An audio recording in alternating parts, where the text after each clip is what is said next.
What is up, everybody? Welcome back to the City Life Project YouTube channel for yet another live fight companion. LFA 203 main card starts now, and both these fighters are making their way to the cage. If you guys are new to the channel, smash that like button and subscribe, but ring that bell for notifications so you never miss an upload, so you never miss a live stream. Speaking of live streams, the whole schedule is out on the post/community tab and in the City Life Project Discord for members. We will be doing a little one championship Friday fights in the morning tomorrow.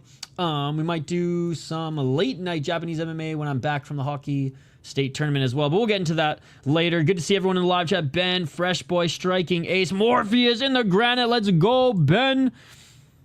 Underdog parlay would be crazy. Let's go, let's go, let's go. All right, these next two fighters, we have Chase Whitmer, 3-1 as a pro. He is the underdog at plus 130. He's on a 2-fight win streak right now. 2-0 in LFA. He beat a 3-0 guy via KO TKO in the second round, and he beat a 3-1 guy via KO TKO in the second round on a 2-fight win streak, 2-fight finish streak here. Actually, all his wins in mixed martial arts have been via finish, only one submission. So dangerous guy in Chase Whitmer. His opponent, Stav Koren, the redhead, out of Israel, 24 years of age. He's the favorite at minus 175. He's 6-0.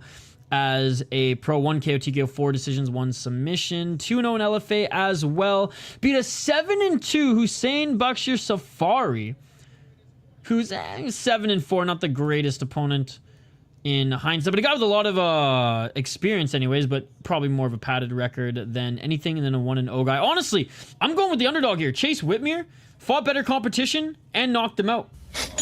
I think Stav Koren is more of a grappler, more of a jiu-jitsu ace, but I'm going with Chase Whitmer here as an underdog to finish him. Shane's picking Koren. I just think of the cat from Dragon Ball Z when I read Koren. Let me know your picks in the live chat, ladies and gentlemen. Let's go. I'm going with the favorite in the decision. He does like his decisions. He does like his decisions. Smash that like button if you guys haven't already. I am stoked for some LFA here on a Thursday. What the fuck? But hey, back-to-back streams here on the channel on a Thursday. We'll take it, ladies and gentlemen. We will take it. Again, we'll go over what's coming up this weekend as well on the channel. You know, in between fights in a little bit.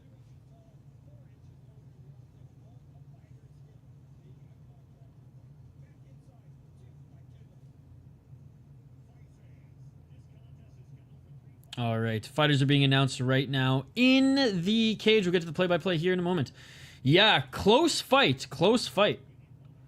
It's Friday night here. Good timing in Australia.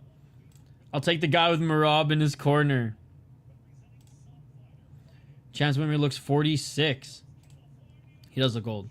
It's about to start, Jordan. I'm gonna be calling it with play-by-play. They're just being announced right now in the cage. Oh, he's half Georgian, half Israeli. Okay, okay.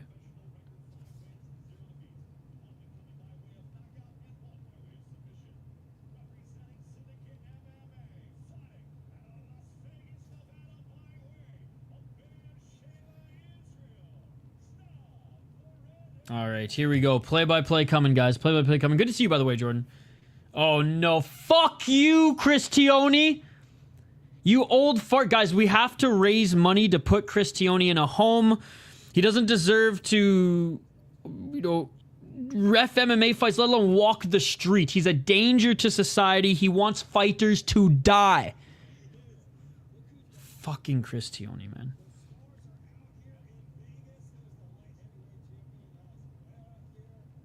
Ooh, Alex Pereira's here. I guess a bunch of people here in Vegas to share it. All right, round one, ladies and gentlemen. Low kick by Koren. 4 minutes and 51 seconds on the clock. Oh, big right hand by Koren. Drops Whitmer.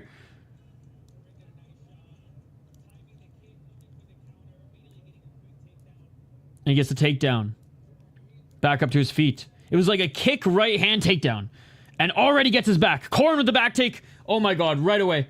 Beautiful job. Just dragging Whitmer to the ground. Gets the hook-ins. Body triangle is secured. Body triangle is secured. 4 minutes and 23 seconds on the clock. Yeah. Want to watch the whole fight through your glasses. Tioni has age rapidly over the past 2-3 years. It's in Vegas, so you know they're showing up. 4 minutes and 11 seconds on the clock. Good job here fighting the hands. Defending is Whitmer. Koren working from his back. Body triangle secure, but ankles facing down. What's up, Anonymous? Good to see you. It's the Hip Hop Anonymous. 3 minutes and 54 seconds on the clock. Body triangle now, ankles facing upwards. Koren's got a lot of time to work here. Whitmer, again, good job fighting the hands. Good defense here. He's drilled this position before. Slick from Koren to throw the cross on the leg kick and get the back control. Shota saying, Georgia, stand up. 326.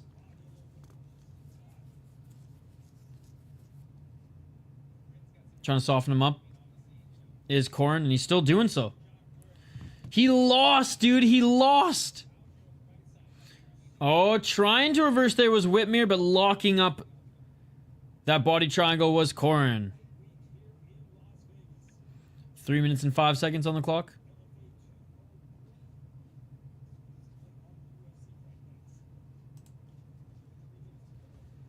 Again, Koren still softening up Whitmer, but unable to get that choke. And this is why he goes to decision. No, Whitmer knows what he's doing on the defense here. He's not just blocking the shots with his arm up, and he's not trying to throw shots back. He's being very conscious of where the hands are going and what Koren's doing here. But Koren's winning the round dominantly, right? That's the thing. Whitmer's not being finished, but he is taking damage. And he's losing this fight. He's had no control time at all. Koren might have to just be a little bit aggressive with just grabbing that neck. Just trying to force that arm in there. And even if it's on the chin, then maybe start landing shots on the left side. Try to snake it in a little bit more. But Whitmer's not making that easy. Him rolling back and forth. 2 minutes on the clock. He fucking lost the high owl. Nicky Rod's right now. Right now. Wonder... I know Fight Pass usually blocks you watching it on 2 separate devices, but I'll try. 1 minute and 42 seconds. How's it going, Philo? I imagine Nicky Rod's going to absolutely destroy his opponent.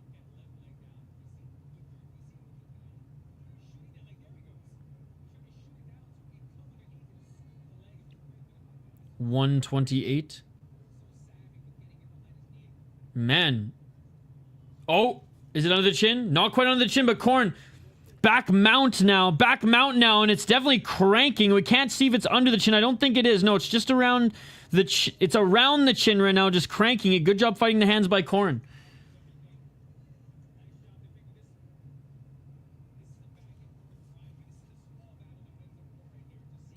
They were good, Shane. Honestly, they're a lot of submissions early, but even the ones that weren't were pretty high level. Pleasantly surprised. And Mikey Musumeci's on the next one. The Fight Pass Invitational 11. 46 seconds on the clock, and Koren unable to submit Whitmer. Yet, anyways.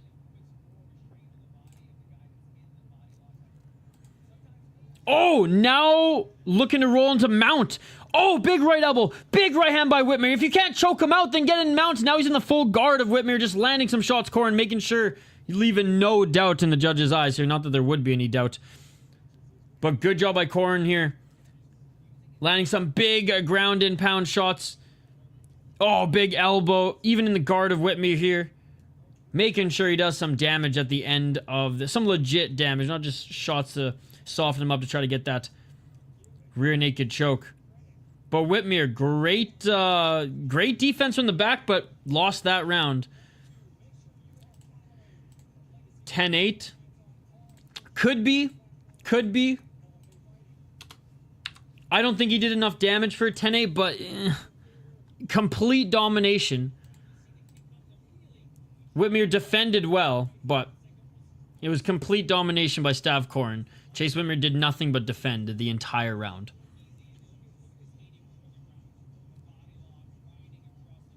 So who are we more critical of? Koren not able to submit Whitmer 4 minutes, or what? What's up, dude? How's it going? Balti Mega. These LFAs right before the big pay-per-views in the same city are usually more exciting, especially with the big fighters cornering their teammates. Absolutely. LFA just like 9 times out of 10 delivers, which is awesome. We'll go 10-9. Koren is cooked, says the High Owl. Not even damage for 10-8, but Koren controlled. Or not enough damage for 10-8, but Koren controlled.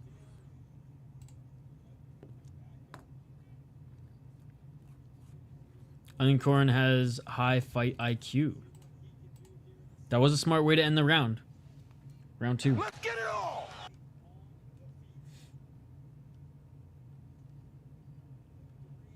Nice low kick by Koren. Another low kick by Koren. Koren looking for the double leg. Can Whitmer keep this on the feet? Because if it goes back down, I imagine we know what's going on. Yo, what's up, Ventura? Good to see you. 4 minutes and 42 seconds. How you doing? He punched him and grabbed his foot to take him down. Yep. That was a good nifty move. 3 minutes and 44 seconds. Trying to grab that single leg right now is Koren. Whitmer, good takedown defense so far. Trying to drop now for a body lock takedown is Whitmer. Double leg. Just absolutely relentless is Koren right now. Whitmer trying to be somewhat offensive, grabbing that left arm. Maybe threatening a possibility for a submission. Not that he would get it from this position, but it's something on the offense. You just got to be careful with that underhook not to give up any leverage here because he's got a good balanced stance evading the takedown. 3 minutes and 54 seconds. Switching to single leg again is Koren.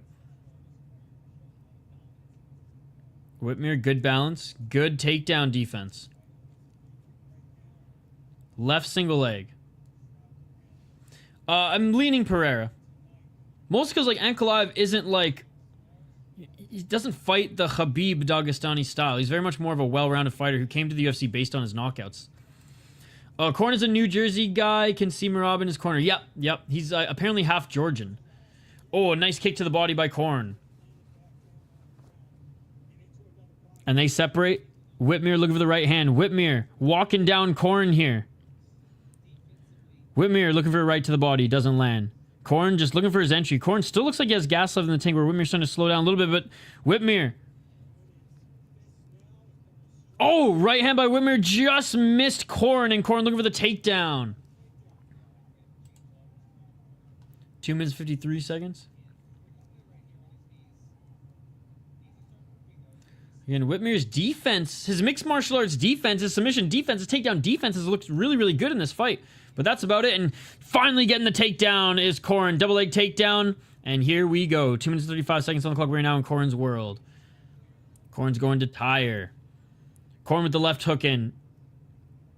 Koren now easily getting into mounts. Dude, this guy... mount or back control. That was fucking way too easy.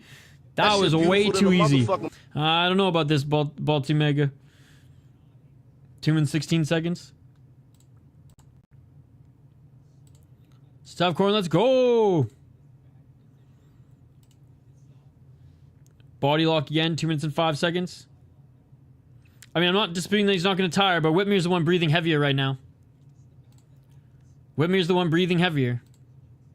1 minute and 54 seconds. I think they're both going to be tired in this third round, but even those shots by Whitmer, they weren't the quickest strikes. 1 minute and 42 seconds, but he's got power. He might be able to crack him in the third. Fight is always restarted and starts on the feet. What's up, Lasha? Good to see you. Again, body triangle secured, time on the clock, but Koren just cannot get that neck, cannot get that rear naked choke. For how slick this guy is at getting the back, the finishing ability there on Whitmer, non-existent. Absolutely non-existent. Korean.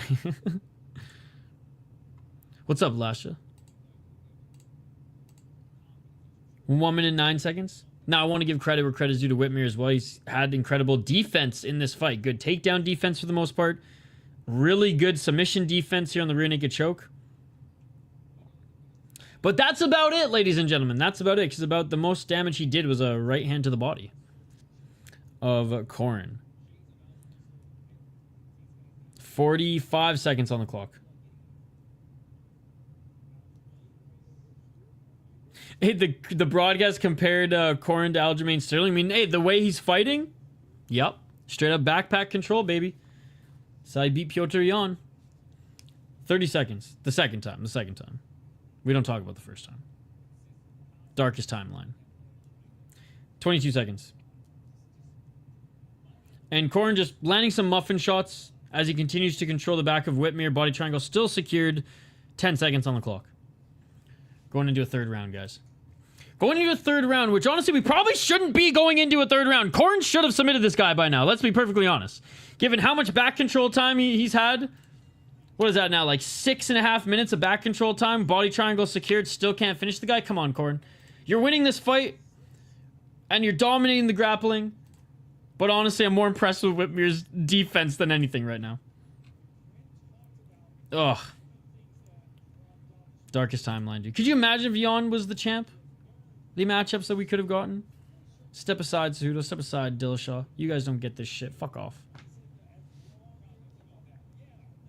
5 rounds O'Malley versus Jan. Shit. All right. Third and final round coming up here, ladies and gentlemen. And yes, Stav Koren is up 2 rounds. But he has not finished Chase Whitmer yet. Now, Chase Whitmer looks tired. They both look tired.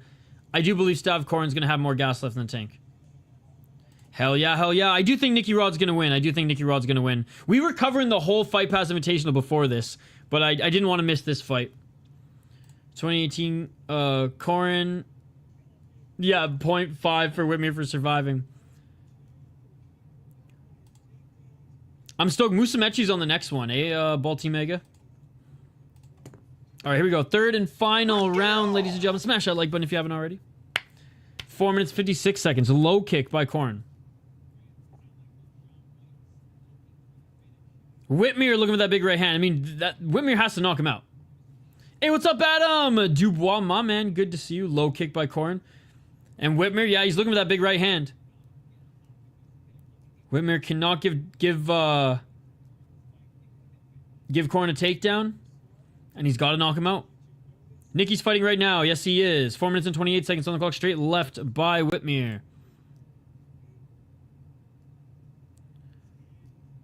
And Koren looking for the double leg. Good sprawl by Whitmer, but he gets taken down. Holding on to the legs. Back up to his feet by Whitmer. Good job, good job. Back up to his feet. And just gets pushed down right into modified half guard side control for Koren. Koren, modified half guard side control. Trying to push him off his Whitmer. Koren trying to pass. Unable to pass into side control. Back into full guard. Oh, elbow from the bottom by Whitmer. 3 minutes 51 seconds on the clock. Stav, Koren in the full guard of Whitmer. No. Not yet. This is the first fight on the main card, Cliff. Good to see you, by the way. 3 minutes 35 seconds. Latu's in the next one. Ezekiel Latu is in the next fight, ladies and gentlemen. And he's going up against Josh Hokit. Which Hokit's been on a run, man.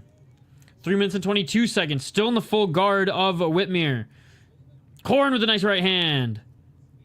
Whitmer trying to scramble to get back up to his feet, but Koren just grabbing his legs, trying to pull him back. But Whitmer was able to get a knee up. Koren, body lock. Koren, left hook in. Whitmer back up to his feet, but Koren does have the left hook in.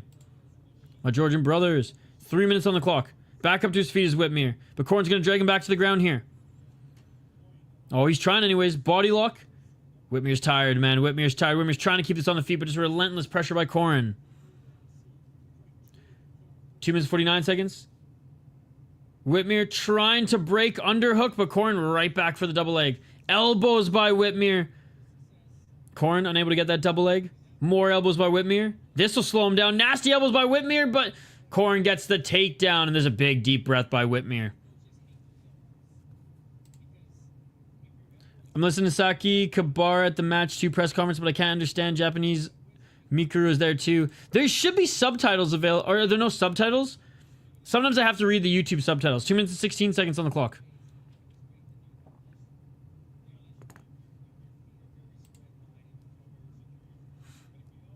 I haven't watched the embedded yet, no. 2 minutes and 3 seconds. Modified half guard side control. Great job by Koren getting in the top position. 1 minute and 55 seconds on the clock. Koren's relentless, man. Yeah, he's got good cardio as well. And he's strong. Credit where credit is due to Whitmer, but he just cannot handle Koren right now. You can't turn him on with YouTube? I usually do that with the weigh-ins. 1 minute and 33 seconds.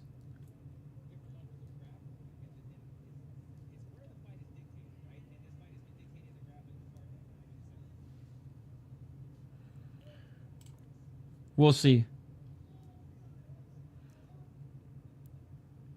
That should be Ankalaev's game plan. I don't think he's going to do it until the second or third round. Man, look at the left leg of Whitmer.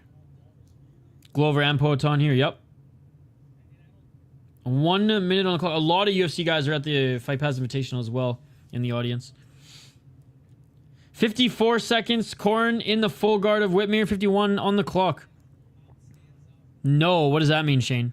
Yo, what's up, Exploring the Car? How are you doing? 42 seconds remaining.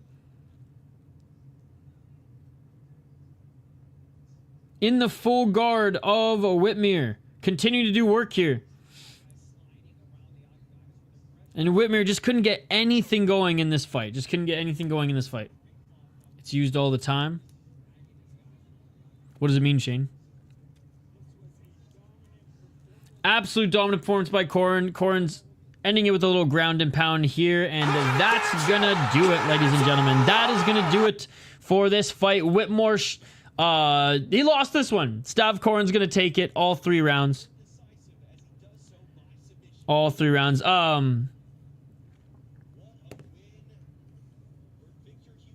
Victor Hugo, by the way, submitted Nicky Rodriguez. Victor Hugo got the takedown, gets in the top position, grabs the back, and gets the choke. That's insane. That's insane. Beautiful back take. Gets 1 hook in. And gets the neck of Nicky Rod. I thought Nicky Rod was going to get him out in like 3 to 4 minutes. It's the opposite. Victor Hugo submits Nicky Rod, rear naked choke. Got to imagine that that was an upset. Got to imagine that that was an upset. What a win for Hugo, man. What a win for Hugo. And what a win for Stav Koren. It means great. It's one of the most used words. Oh, okay, okay. Yeah, I was live. I was in your live chat. You already asked me this. I watched it live, brother. That's all you can remember? But you were like fluent. You were like ordering sushi and ramen from the ramen store. You were having conversations with your teacher. He's a Jackson Wink guy. I knew Hugo was good and thought he was a decent dog, but holy shit, can't believe he subbed Nicky Rod. Beautiful back take as well. He had like 30 pounds on him too. Not, I mean, in jiu-jitsu heavyweights, I guess it's less of a factor, but still. Damn. All right. I'm excited for this one. Josh Hokit up against Ezekiel Latu. Now, Josh Hokit has been an absolute menace, an absolute wrecking ball in his last few fights as a pro. I don't think you can bet on Brazilian Jiu-Jitsu. I think probably some of it, maybe not Fight Pass Invitational. Yeah, just couldn't get anything going here. All right, we'll tee up the second fight here in a moment, ladies and gentlemen. We're getting the official decision, but we got some heavyweights, and I am Josh Hawkett's he's a big-bellied heavyweight who honestly is slowly getting. I shouldn't even say slowly because I don't mean any disrespect, but like he's looked more and more in shape for a heavyweight. The last 2 fights since being in the LFA. I'm pretty sure he made his pro debut. Yeah, in Bellator, we got the arm triangle choke. We did a fight companion for that. Beautiful, beautiful armbar submission against Sean Rose. And then, okay, so yeah, and then he knocked out John Lopez in his last fight. I mean, 3 finishes for the incredible Hawk. That is Josh, or incredible Hawk, Josh Hokit. Latu's no joke either, though, on a 2-fight win streak, despite being a pretty big underdog. Anything can happen in heavyweight mixed martial arts, but I do like how well-rounded Hokit is for a heavyweight. Maybe in Brazil. Most boring fight. Unless Hokit gets a armbar early, then Dude, yes. Dude, it was a sick back take too. I got an A+ in the first semester and A in the second semester of university, but I was nowhere near fluent. It's a hard language to learn because it's so different from English. Agree, boring. LFA got him 6-0, but Tapology got him 7-0. Oh, he meant the other fight. Got Hokit KO early, round 2. Yeah, it wasn't the most exciting fight, but an impressive dominant performance nonetheless. Ooh, they're showing Pereira's LFA performance. Where he landed that beautiful left hook. Boom. All right, let's get to highlighting these next fighters. I switched back to... I closed it and switched back to LFA. Josh Hokit, the Incredible Hawk, 3-0 as a pro. He's coming in as the huge favorite in this one. Again, he's looked so good in his 3 pro MMA fights, and I've caught every single one of them and I've been impressed with every single one. Again, Spencer Smith, easy triangle choke. It took 3 rounds to get it, but he was beating him everywhere. On the ground, on the feet in that one. Quick armbar against Sean Rose. Beautiful, beautiful performance getting him back mount against John Lopez. This one should be a good test as well. By his profile pick alone, Latu loses in under a minute and a half. Best signature move, Pereira's left hook or Krokop's left high kick. Oh, the high kick. The high kick. Hey, Marab is on the mic with the boys right now. Ezekiel Latu, 5-3 as a pro. 0 decisions. That's what we like to see. That's what we like to fucking see. 4 KO TKOs, 1 submission. Chance trying to clown this guy, but he has all finishes, so let's fucking go. 5-3 in Fierce Fighting Championship. Beat a 9-11 guy, which, oof. And a 5-9 guy, oof. Alright, so he knocks out and finishes lesser opponents and loses to guys that or just a small step up in competition. He's gonna lose this one. That is my opinion. That is my thought. I think Josh Hokit probably submits him, as I do think Latu is more of the striking threat. However, I think Hokit is a little bit more quicker in the striking. Hokit's well-rounded. I do think he'll find the submission here. I do think he'll find the submission. I know Hokit's only 3-0, but this is one of those step up in competitions for Latu. I'm picking Hokit. Me too. The fight is truly unpredictable. Doesn't matter what combat sports or martial art. If Nicky Rod got tapped like that, then what isn't possible? That's why I love combat sports, man. That's why I love combat sports. Looking forward to the female fight more for once. That jiu-jitsu lady is so mid, but just too strong.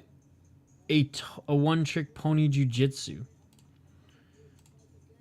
Kara Aluta. What's up, Junior? Good to see you.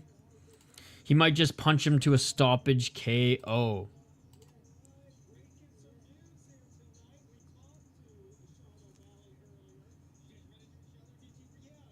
Oh yeah, Sean O'Malley's also here.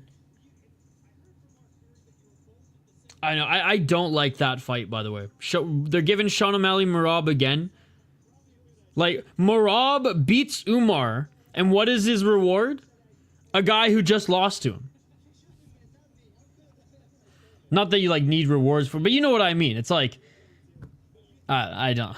It makes no, I mean, the only way it makes sense is, you know, Sean O'Malley's a cash machine for the UFC. I don't like this fight at all. I don't like this fight at all. It's going to play out exactly the same way. Maybe O'Malley wins around a little bit more decisively this time because he knows exactly what's coming. But, like, is the string bean going to defend better than Umar? Nope. And look what happened at the end of that fight, right? So it's going to be the same thing for the machine. It's going to be the same thing for the machine. No one wants that fight, at least right now, maybe down the road. Well, then, like, Marab, take a fucking few months off there, eh, bud? O'Malley can't win that fight ever. Exactly.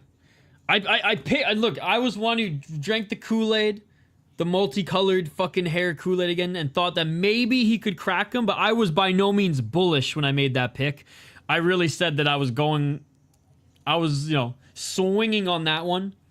And then Merab would probably just smother him. And what did Merab do? Merab smothered him. So I can never pick against Merab ever again. And I think that was the only time I picked against Merab. As much as I love Aldo, I picked Merab to beat him in that one. Andrew, that is true. Yep. That is true. That is true. All right. Since we still have a little bit of buffer time, we went through the preview. I'm going to grab a beer because I didn't have a break between the Fight Pass Invitational and this one. Since we have buffer time right now, which late card to give buffer time, I'm going to quickly grab a beer. I'm going to drain the main vein and we'll be right back for this next fight. We already went through the rundown. We'll do a quick little rundown again upon return, but quick break. Andrew, we've only had one fight. We've only had one fight and it wasn't that good. So we got way better fights on the card coming up here. Yeah, back in 2 minutes. With a beer in hand, with my beer in hand that we brewed with Lupulin Brewing. It is the Minnesota High School State Tournament, and we brewed a beer to celebrate tourney flow. I'll have that in hand. Fighters are going to make their walkout here in a second. Back on the other side. Do not go anywhere. Play-by-play, commentary, reaction, of course, interaction with all the amazing folks on the other side. Time to grab a beer. I encourage you guys to do the same. Or refill your drink glass, refill your popcorn. We'll be right back on the other side. Let's go.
Let's go.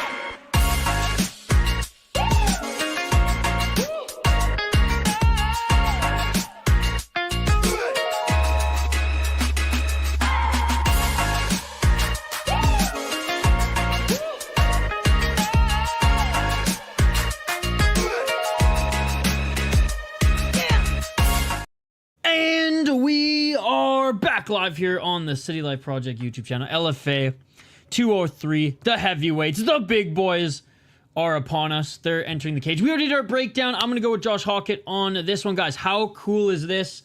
We had the pleasure to bring back the beer that we brewed with one of the best, if not the best, brewery in the state of Minnesota, Lupulin Brewing. I talk about them all the time. An amazing brewery here. It's big beer week for them right now. Tourney Flow, ladies and gentlemen. 7%. It's an IPA, somewhere in the middle of like a hazy New England as well as a West Coast. So it's got a little bit of a bite to it. Coming in at 7%. Scan the fucking QR and subscribe to my second channel, the Soda Pod. But how cool is that? Tourney Flow to celebrate the Minnesota High School Hockey State Tournament that's going on right now. Dude, like, you guys have no idea. It's an absolute honor that one of the best breweries in the state of Minnesota and one of the most like renowned breweries in the country of the United States for their innovation on a ton of different types of beers decide to brew a beer with my podcast. So shout out to Lupulin Brewery. Any Minnesotans out there, I mean, hit up the tap room. It's on tap. I mean, it's sold out quickly last time it was on tap, and there's limited cans available. We're going to pour it out here on stream. Oh, freshly brewed too, guys. Like, I literally just took this home a few days ago. There we go. Tourney Flow, baby. And look at that. Both fighters are in the cage, so we're about to start. Cheers, guys. Drinking my beer.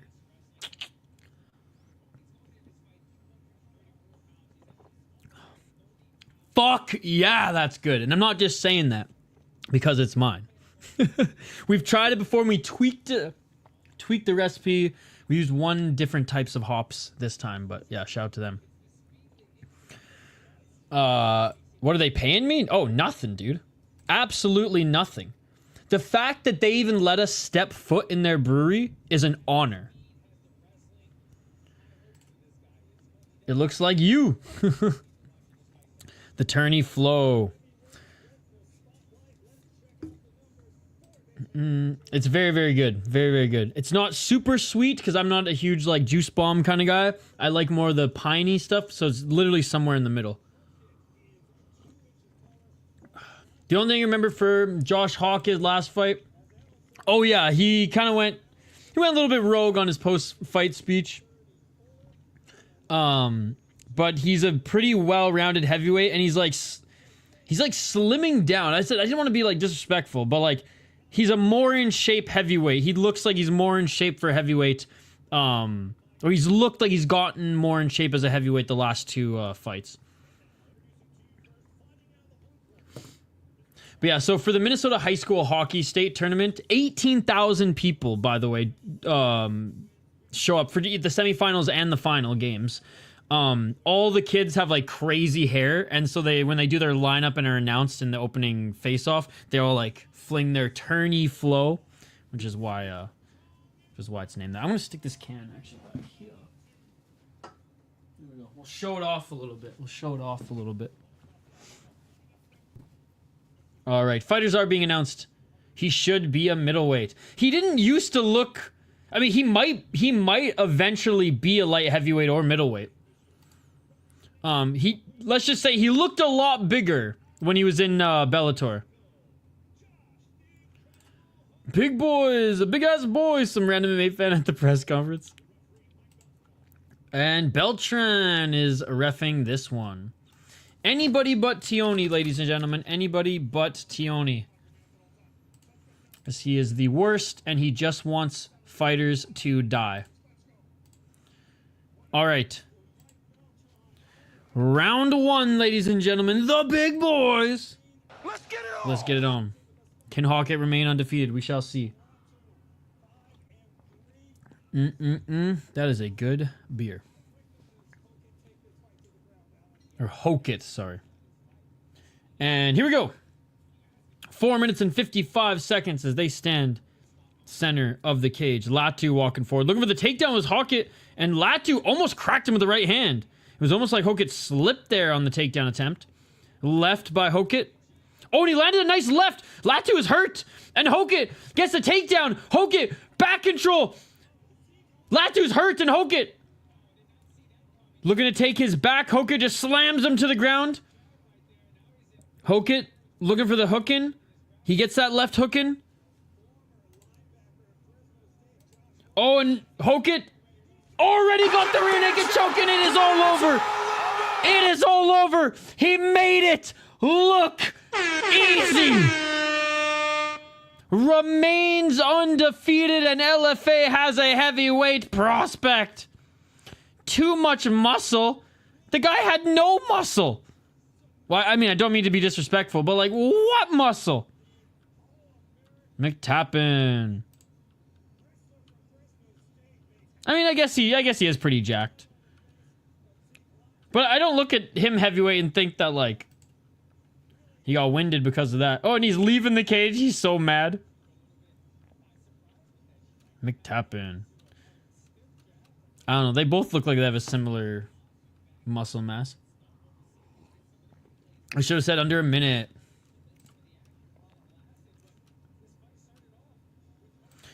Yeah, man. Hokit looking good. Looking good. And again, it's not like he's faced guys at his level. A guy making his debut when he made his debut. A guy with 4 fights under his belt. A 2-1 guy. And now a 5-3 guy. Guys had 8 pro fights.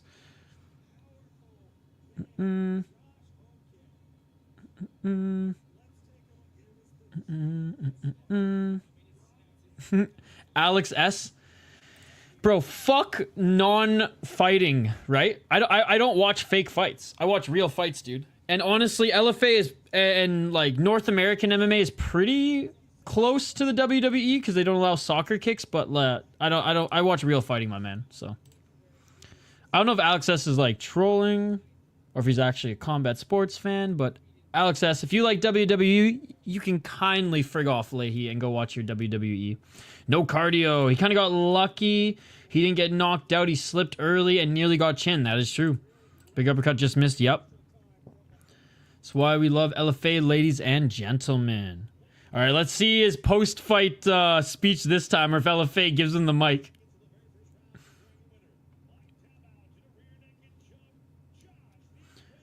Almost banned Alex for that offensive joke. I wouldn't even been mad if you did. Just kidding, Alex. Just kidding. I know you're just joking. Oh, are they gonna give him the mic? Are they gonna interview him? I don't think they are. That's funny. They're like, I don't know. Last time you went a little rogue. He's taking pictures with Jackson Wink right now.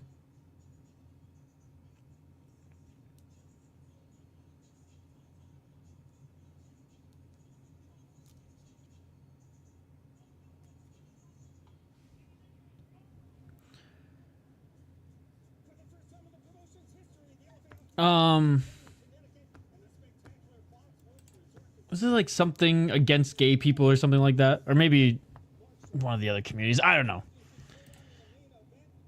He went, as the kids would say these days, full based. Shut the fuck up, Alex. You're straight trolling. That's hilarious. At least you made me smile, Alex. At least you made me smile. Oh, they're real athletes who do amazing athletic shit, Alex, but they're not fighting. And if you think they're fighting, I will give you some advice. Ready? Grow up. You can still like it, and you can still be entertained by it. I know people in this community who are as well. But to argue that it's fighting is ridiculous, dude, and foolish. It is entertainment, and the athletes are amazing athletes who do unbelievable things in there, but it's for your entertainment. It is not fighting. I could care less about grown men and women flinging their bodies around if they're not actually trying to hurt each other. So, like I said, I have no time for that shit. I respect the athletes, but I care about real fighting. Minnesota card gonna be lit, dude. I'm so excited. I'm so excited. They always stack the Minnesota cards, which is great. Well, because there is a lot of local talent here too, which is good. I mean, just in the surrounding area, there's a ton in Wisconsin. There's a ton of guys in Iowa, Chicago, and it's a pretty, I mean, even up in Ontario, in Canada as well, it's pretty easy to get talent down to Minneapolis. Dude, there's a lot of Canadians from Ontario who come and watch their boys fight as well, which is cool. All right, 4 more fights left on this card. Shane picked Pagaoa. How do you say his name, Shane? Pagaoa? Pagaoa to win this one. Locking it in, Shane. Locking it in. We'll do our breakdown here in a moment. Again, big shout out to everybody in the live chat here. Appreciate you guys. I didn't say it was a movie. Alex, just tell me right now. Are you trolling me right now? Are you going to keep wasting my time? Or are you like actually like want to have a conversation about this? He went flat earth. Alex, it's a real performance. It's not real fighting. So stop. All right? And I'm not going to read any more of your texts if it's going to be just you arguing that it's real fighting. It's not real fighting. It's a real show. They're real athletes doing crazy real moves. If you think they're fighting, you must be under 10 years old. And if that's the case, then sorry for judging you so hard. Santa's real too. That's what I'm saying. Maybe he's under 10 years old, okay? Maybe he's just a little kid. Maybe he's just a little kid. I don't know. I don't know. If that's the case, then I'm sorry. I'm being a dick. I'm going to get ready for bed after this next fight. What the fuck, Shane? You won the invitational beer bet, but you're down 1 in LFA beer bet so far. I love how it's like, it's 11 my time. But you know what, Shane? Getting a good night's sleep, I got nothing but respect for that. I don't sleep anymore. I'm going to die in a couple years, and you're going to outlive me double the amount, Shane. Winkle John getting old. I don't know if you saw it, but next fight is the last one I watch until I get ready for bed. I saw it. I saw it. I'm disappointed. I'm disappointed. Okay, okay. Well, life lesson for you, Alex. 13 It's choreographed amazing moves. I'll be dying with you from no sleep, brother. There you go. What's up, Gong Show? Good to see you, man. Good to see you. Cheers. I watch too much mixed martial arts. There's no time to sleep. Even this weekend, there's 2 Japanese cards tomorrow night. Pancrase and this other one. Yeah, Gong Show. I've been still in Minnesota. Digging it. It's been fucking cold this winter. But I know huge snowstorm the other day, but I'm digging it. Heading back to visit friends and family in Canada. I was going to go in March, but it's already March, so I don't have time. But I think like early summer, end of May, early June, I'm going to go back and visit some friends and family on the island. But then come back for the nice months in Minnesota, July, August, September. How you doing, Gong Show? It's been a while. It's great to see you, man.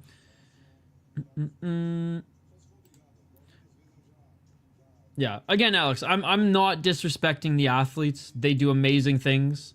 And they are that. They are athletes. But it's not fighting, bro. I want to see people get knocked out by being kicked in the face in Japan. Luckily, it's not that late for me. I imagine card won't go past 1:30 a.m. Oh, no, I don't think so. There's a lot of buffer time on this card, though. Like, why is this card so late?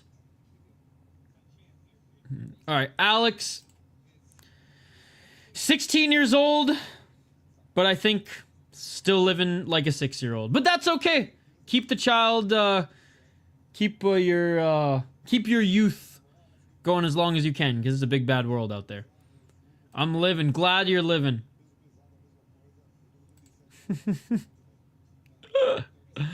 Alex is just straight trolling, man. That or he's literally 7. Trust me, they're actually fighting, guys. Alex, just stop, bro. Just stop. Because you're wrong. You're wrong, dude. And Santa Claus ain't real. The Easter Bunny ain't real. Fuck, I said that on a radio show. No, he's trolling. I said on a radio show on a... sorry, 8. I said on a radio show one time Santa Claus wasn't real. And I actually got in trouble by the head of the radio show, or the head of the radio station, because they're like, dude, like, families listen to the show, because it was like a hockey show. A hockey show where we push the limit, let's just say. Did you say a Canadian was on this card? Not this card, but most of the LFA Minnesota cards, because they can travel easy from Ontario. Like, it's just a hop and a skip around or over Lake Superior to get to Mystic Lake. So a lot of Ontario local fighters will fight on the LFA shows locally.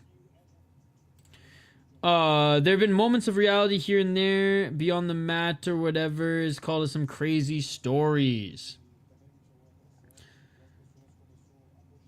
Dude, I forget what it was. It was, so the context of it on the radio, there was like a trade rumor in the National Hockey League that wasn't real. And I was like, the trade rumor ain't real.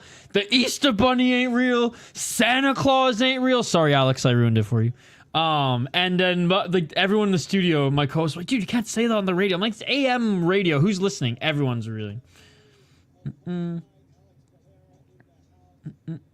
Yes, you are 8. You are. I truly think you're 7 years old, but you want to say you're 8. Okay, you're 8. You think WWE fighting is real, so you are quite literally a child.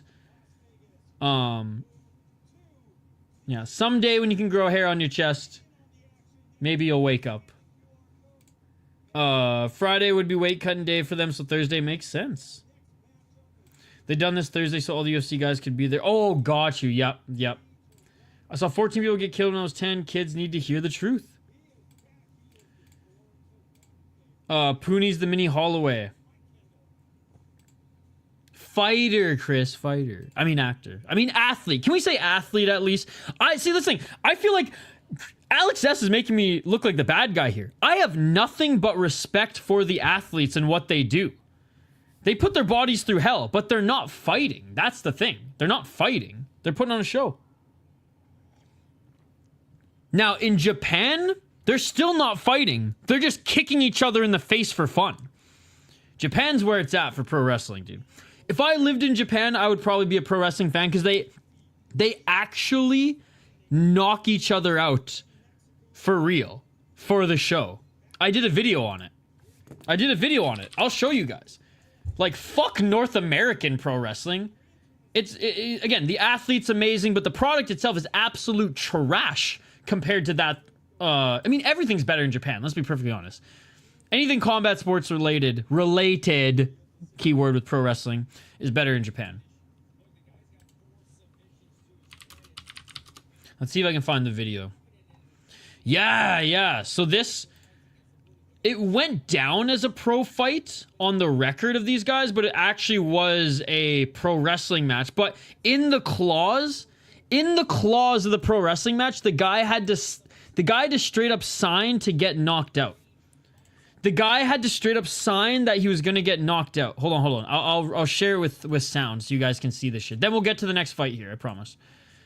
But Buddy's opened up a can of worms, so we're gonna dig. All right, check this shit out, ladies and gentlemen. Check this shit out. This is real fucking pro wrestling, bro. None of that shit that you see in North America. Hopefully this actually works. Come on. Okay. Why is it so buggy? Fuck, I'm sorry it's bugging out. I don't know what the fuck's going on right now, guys. Here, let me refresh it. It just doesn't want to show you. It's too violent. That's why. Between 2010 and 20... I did make a whole video on it, but I just want to show you guys the highlight. All right. Hopefully this plays. I don't know why it's glitching out here. I'm sorry, guys. I have no idea what's going on. Here's the link to it. No. I know Japan's not Japan is better than WWE. WWE is garbage compared to Japan. Japan pro wrestling. Absolute trash, actually, compared to Japan pro wrestling. Because Japan pro wrestling, it's still not fighting, but at least they like kick each other in the face, right? Again, you'll grow up one of these days, Alex. When's your 8th birthday, by the way? Think he might get KO because Jose is going to want to grapple, and I think he gets clipped trying. Out cold, all done. More sour kicks, the better. Fucking disgusting head kick, no worries. Watch the video, Striking as I don't know off the top of my head, but I explain everything to do with the video, or to do with that match in that video. I had to, like, read some crazy random, like, vlogs about the event to find, like, who they were, why it went on one of their pro records, etc. But, yeah, highly recommend, check out the video sometime. And I'm sorry it didn't load. Usually I can share YouTube videos like that. I don't know what's going on here, but... Alright, Alex S., are you going to keep trolling, or are you going to fuck off at this point? Or do you want to watch fights with us, or do you want to fuck off? That's the question. That's the question. I said frig off here, Leahy, but we're going to go... Since he's 8 years old, apparently. We'll just say... You can kindly fuck off, or you can watch the fights with us. Because if you keep trolling, we're just going to ban you, dude. Because it was fun at first, but you're just annoying at this point. I heard frig. Frig off there, Leahy. Alright, let's get to this next fight. Jose Sandoval, 6-4 or 6-3 as a pro, 2-4 in his last 4 fights. He is coming off a win. 0 KO TKOs, 4 submissions, 2 decisions. Dude, like I said, you can like the WWE. Listen to what the fuck I'm saying. Are you listening? Because I'm not going to fucking say this again. I respect the athletes. They aren't fighters. They are athletes. Wake the fuck up. Permaban. Time him out. Mic drop. 4 submissions. 2 decisions. 2-2 in Budo. Won a belt in XFM, but it was against a 2-2 guy. Before then, lost to 4-4 and a 5-0 guy in Samurai MMA up in Canada and Budo Central Championship in Mexico. Has fought in a Lux against a 5-9-1 guy, beat a 1-6 guy. Yeah, has not beaten anybody of note. When he took a step up in competition against a 5-0 guy, he lost. Going up against Pagaoa, 5-2. As a pro, he is 3-1 in his last 4 fights. He's the big favorite in this one. He won his last fight as well. 4 KO TKOs, 0 submissions, 1 decision. 5-2 in LFA. Beat a 2-0 guy. 5-2, 4-3, and 1-1. I am going with Aupuni Pagaoa. Is that how you say his name? Pagaoa? I guess they're about to pronounce it here.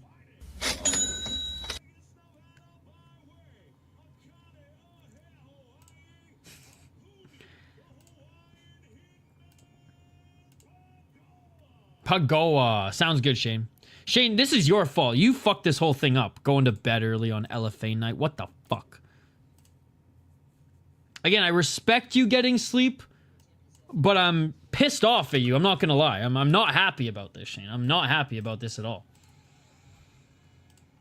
I feel like this is collusion. I feel like this is you know, taking advantage of me for the beer bet. I'm just gonna say it. I'm going by Hawaiian by Samesh. Yeah, I'm going with him too, but for the sake of the beer bet with Shane. All right. 4 minutes and 53 seconds on the clock. Oh, big overhand right by Sandoval. Expecting a scrap. Pagaoa with the left. There's been way too much buffer time for an LFA card. Low kick by Sandoval.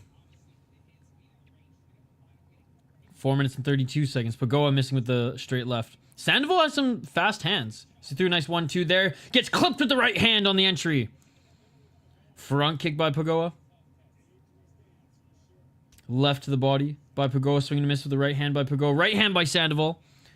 4-14. Sandoval with the 1-2. Blocked by Pagaoa. Front kick by Sandoval.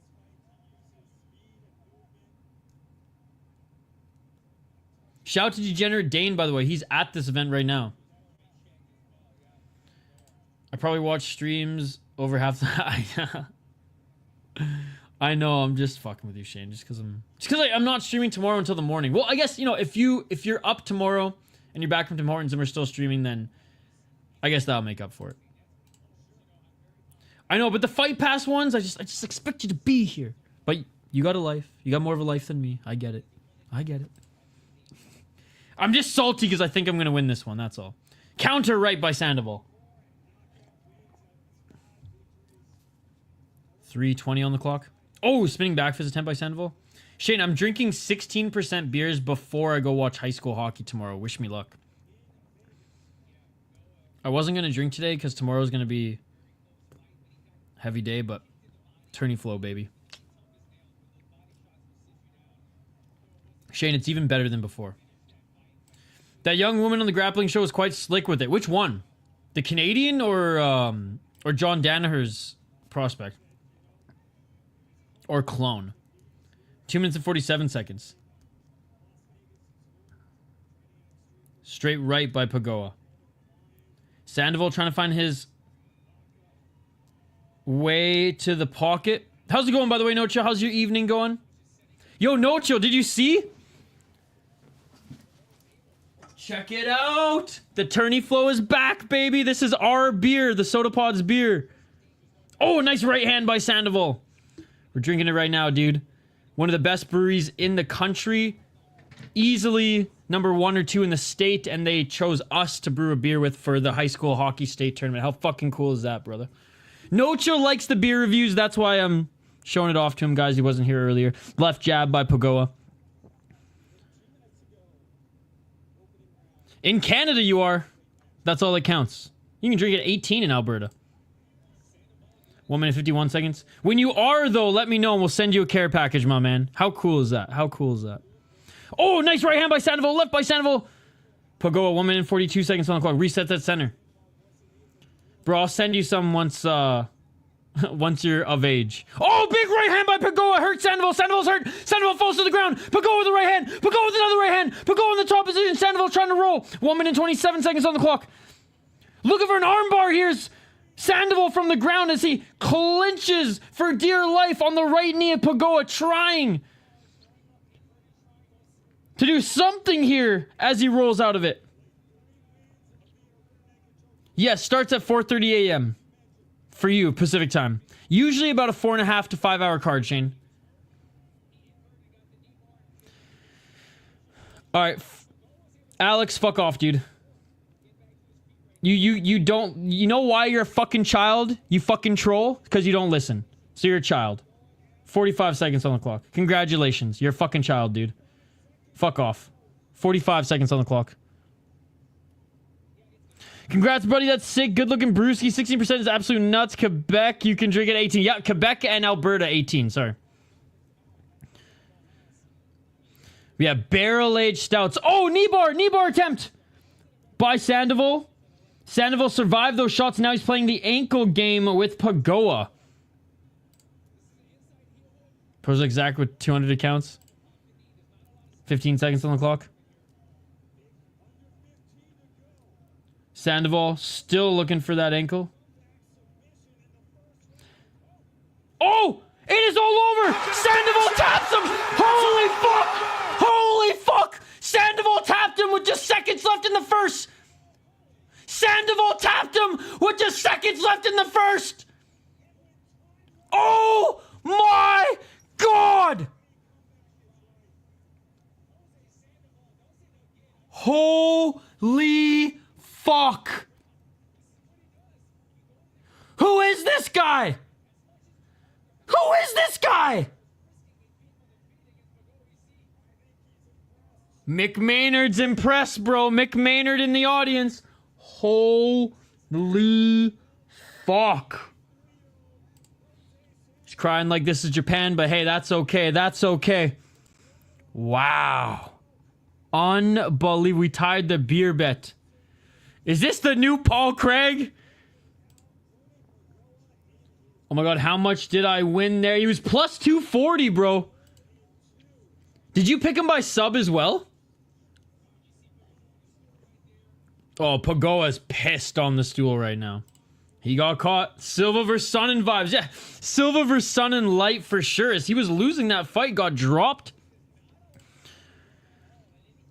Oh, that straight right too, man. That wobbled him. Damn.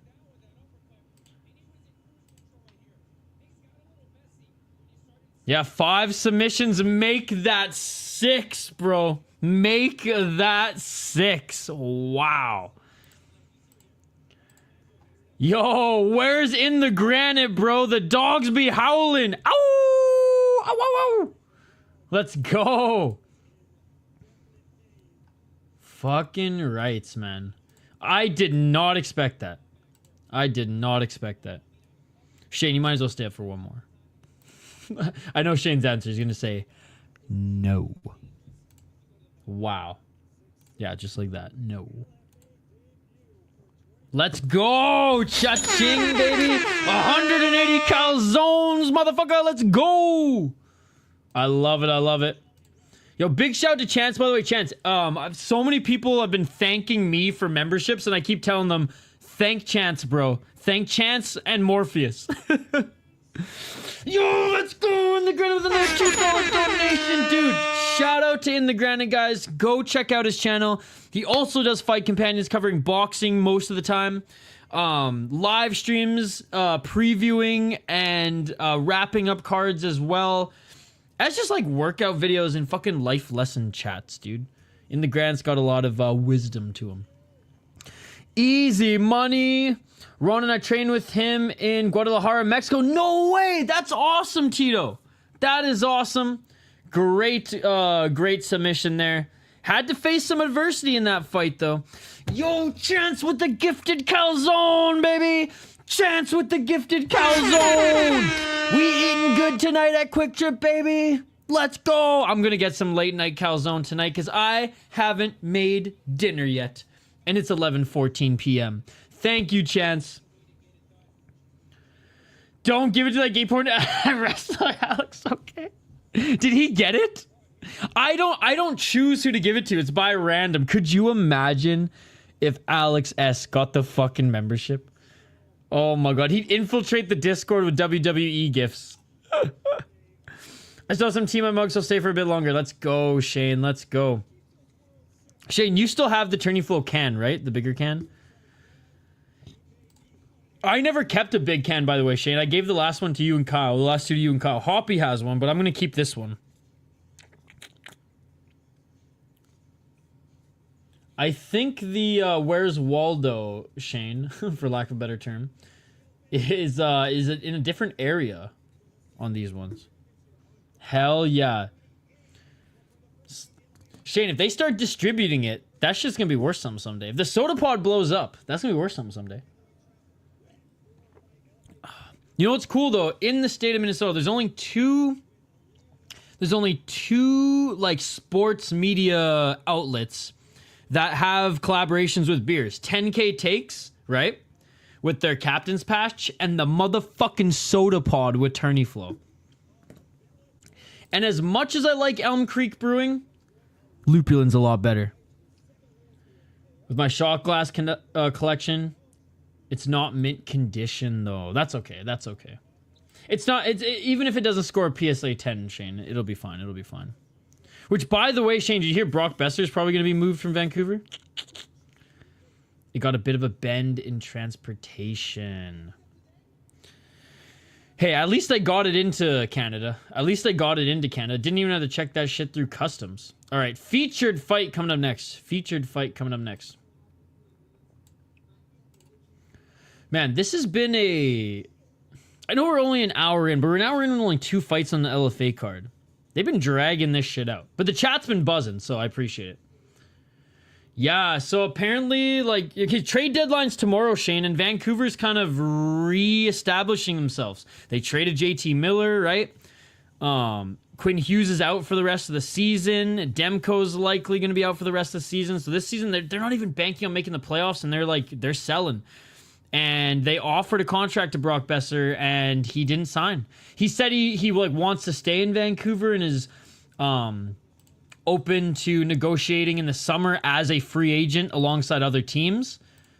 But he rejected their contract extension going into the trade deadline, so he might be moved, which will be sad, man. Which would be sad. I love Brock Besser. And Shane, how cool is this? Hopefully he continues to play well in the National Hockey League because these will make me money someday.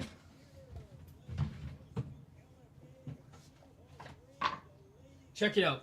Not graded yet, but they're in perfect condition, Shane. Not only do I have Brock Besser's Young Guns card, perfect condition. Like, it's gonna be a PSA 10.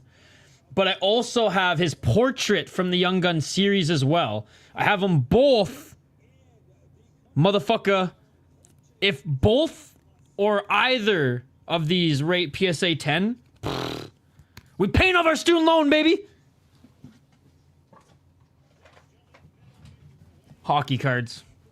Oh, and I got that old school Jinzo from Yu-Gi-Oh! Back in the day, Shane. That probably is not going to be a PSA 10, but even if it hits 9, I'll sell that shit, and they'll make some good money, too.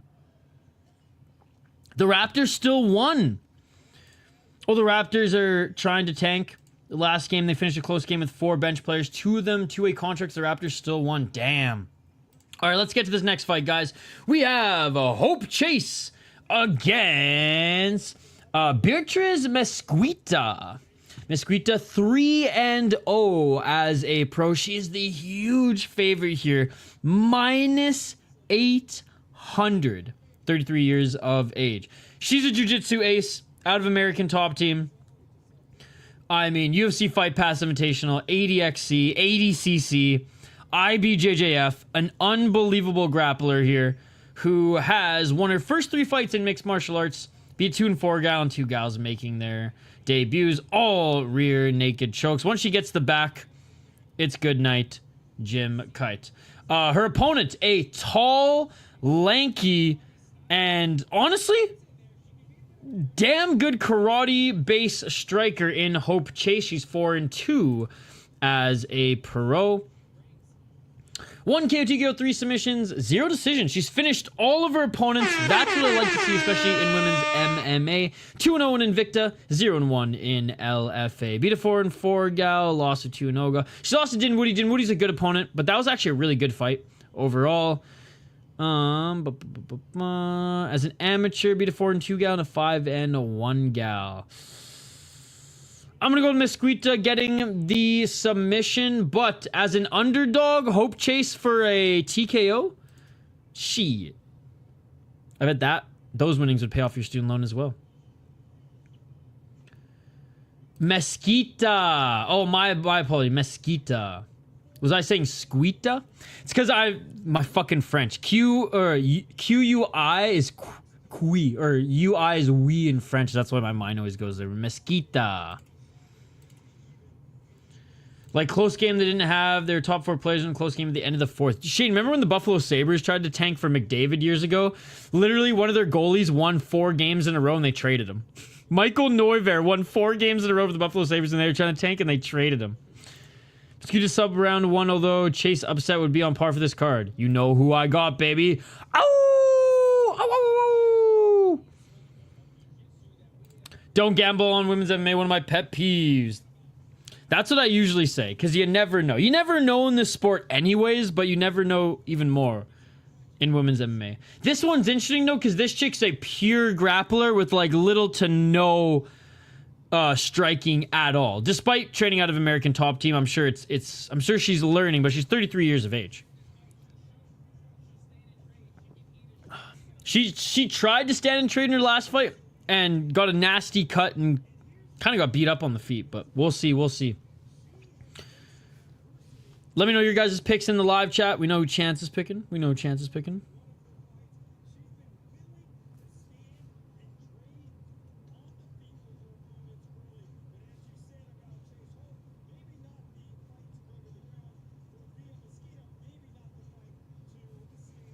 I take dogs, men or women. I never bet on who I think is gonna win. And there you go.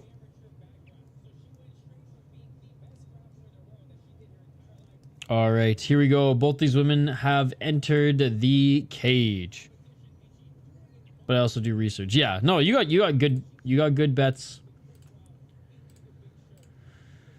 If I bet more, my picks would be definitely different. Well, not even different. I would just say that, like, I'm betting this one, but, like, I think, you know, X, Y, and Z are going to win because of this, but because it's good value and an underdog. But and I feel like I do that already. Like, in my picks and prediction shows, I say, like, I highlight the good dogs that, like, if I was betting, those are who would I include in those underdog bets, the ones that actually make you money, right? It always blows my mind when people are like, I put $100 or $200 or $500 on, like, this huge favorite. It's like, why? Like, that's even more of a risk. Not that I'm saying put $500 on the underdog, but, like, you know, you make as much money spending less on the underdog. Hey, Chris Gray, check it out. Bump up my beer. Soda Pod, Brewed a Beard, Lupulin Brewing. Let's go. How cool is that? All right, here we go, guys. Fighters are being announced now in the cage. Round 1 is upon us. Again, I don't know. Maybe it's because the Fight Pass Invitational had, like, insanely good pacing. It just feels like this LFA card's been slow. Yeah, how cool is that, man? How cool is that? QR code to the YouTube channel and everything. Lupulin Brewing is one of the best breweries in the state. And I would say one of the big innovators in the country the last 5 to 10 years. So it's pretty cool.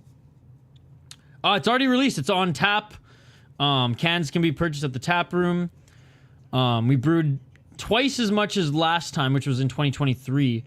But we're hoping it sells out just as quick so that we brew even more of it next year, maybe distribute. Tang Sudo. That's different. Yes, dude, no. Chance has been on an absolute roll. Yeah, if there's no value in it, there's no point in betting. One dog can make you your whole night. Absolutely. I can predict how this will go. Mesquita tries to strike, looks horrible after getting caught a few times, takes us to the ground, chokes her out, quick scramble back take. There you go. There you go. Yeah, dude, Activate A, Chance, as far as betting, are always... Like, I've only seen Activate A have, like, a bad night. I'd say out of, what, the 1,000 fucking streams that we've done so far? I've only seen Activate A have, like, 2 bad nights. I knew Ricky was going to win that one, but if I'm already getting plus 200, I'm not betting props. Round 1, ladies and gentlemen. Let's get on. 4 minutes and 50 seconds. Oh, counter right by Mesquita. 4 minutes and 42 seconds. Sounds good, Shane. Hey, thanks for hanging out. 4 minutes and 34 seconds. Oh, counter left by Chase. Chase with another left hand in the pocket. High kick by Chase. Chase with the right. Chase with the left. Mesquita walking forward. I have bad nights when all the faves come in. You only had 2 last year, thankfully. Hell yeah, man. Too bad. Can't bring liquids on plane. Dude, I literally brought some to fucking... What are you talking about? That's cap. Stop the cap! I literally brought some to Nanaimo last time. There's a vlog on it. I brought it to Shane and Kyle. We brewed it with them 2 years ago. I'll share the link with you. 3 minutes, 58 seconds on the clock.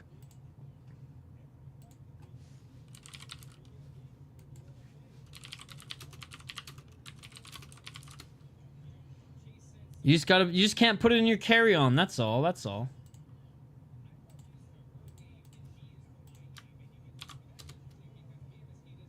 You just don't, dude, you just don't put it in your carry-on.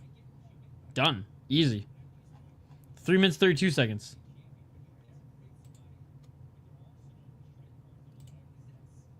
Left jab by Mesquita. Mesquita's still not going to the ground.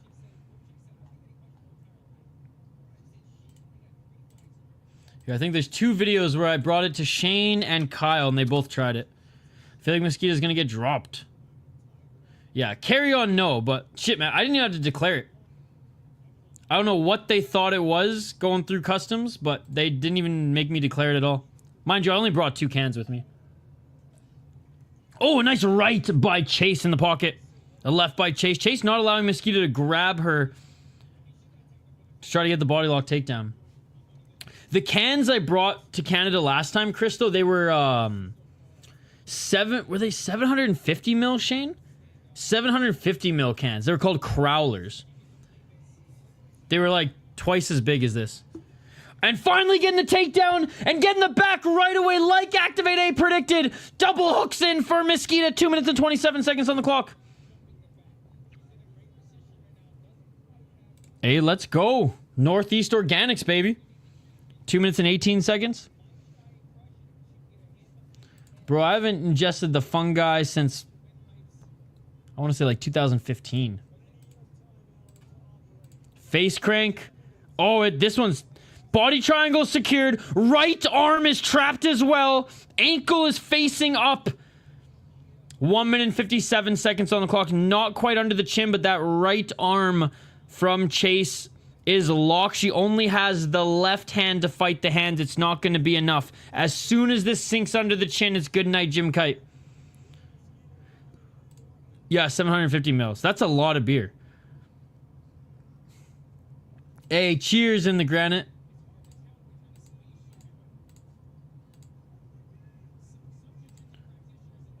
This gonna go in no way, or this is gonna go in no way she escapes. She's wincing. 1 minute and 20 seconds.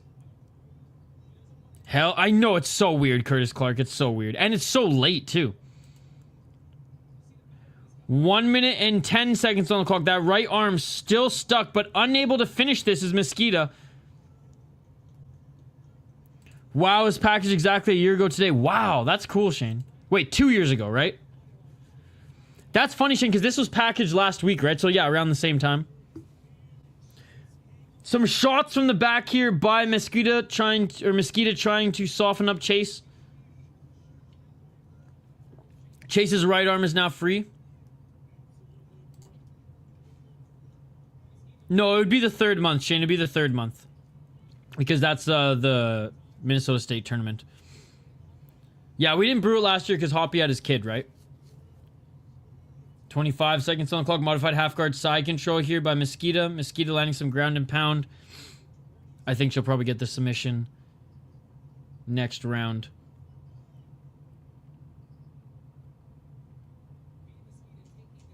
She got her arm out. Yep.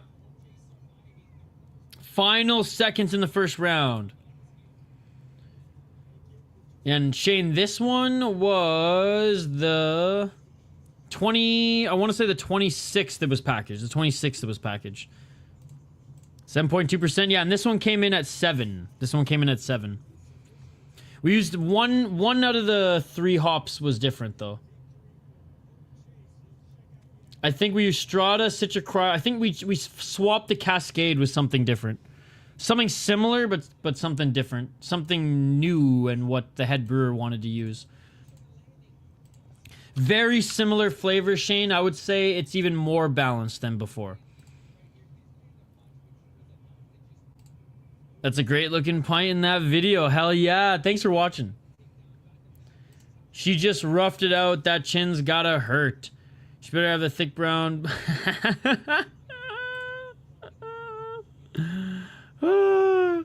Especially all that after that traveling. No, yeah, for sure. For sure. That's the thing. Like, the beer, it's not as fresh as obviously you get it from the tap where, like, this was freshly canned. I, like, literally brought it to Canada, room temp, but it was still good. Despite traveling and being at room temp for, like, the day that it was traveling. 4 minutes and 55 seconds on the clock, round 2. I never thought I'd see a chick that was too white for me. Yeah, she is literally a ghost. Maltipills, Dextrin, flaked barley. So that's the malts, right? The hops, this one's Strata, Citra Cryo, and Cascade. First round, Mesquita. What's up, Exploring the Car? 4 minutes and 28 seconds. Oh, nice counter right by Mesquita, and she grabs the body of Chase, looking to drag Chase to the ground. She does. Trip takedown, and she gets the back again. Body triangle is secured again, ladies and gentlemen. 4 minutes and 14 seconds on the clock. Second round. Okay, so yeah, so we swapped the Centennial with Cascade. That's what it was. My bad. I'll definitely send you Mula for one. Oh, dude, don't even worry about it. I'll bring a few cans for the boys, and we'll try a bunch of beers. The squeeze.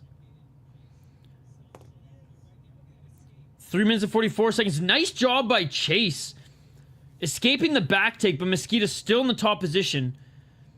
Chase with the high guard. That was so stupid from Hope spinning like that. She gave her back to Mesquita. Still on the ground here is Chase.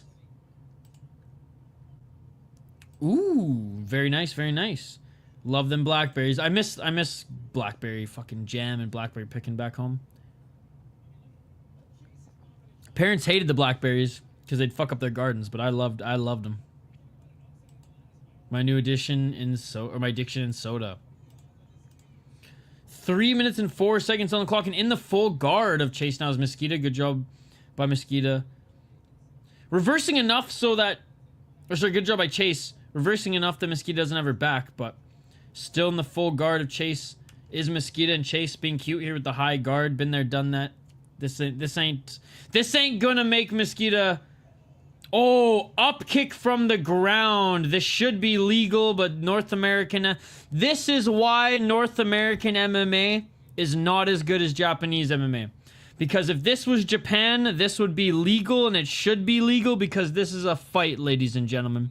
Chase up kicked Mesquita. Mesquita was grounded. This should be legal. It's an absolute disgrace that it's not. Fake fighting, ladies and gentlemen. Unified rules are trash. This should be 100% legal. I hate the unified rules. This is fighting. Why are we watering down fighting? This should be 100% legal. It's atrocious that it's not. This is disgusting. I am appalled. I hate this.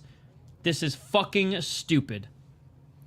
Anyways, low kick. Kick to grounded opponent. Fake MMA. Mesquita's hurt. I mean, it's unfortunate she got hurt here, but this is fighting, and this should be legal. It was heavy, and I again, it's unfortunate that it occurred, but it should be legal, and I will never sway my stance on it.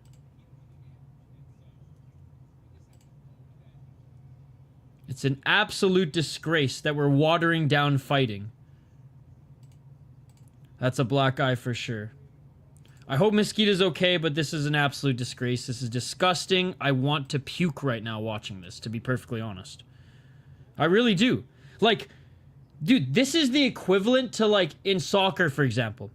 Allowing the team only 3 legitimate shots on net per half. You're only allowed 3.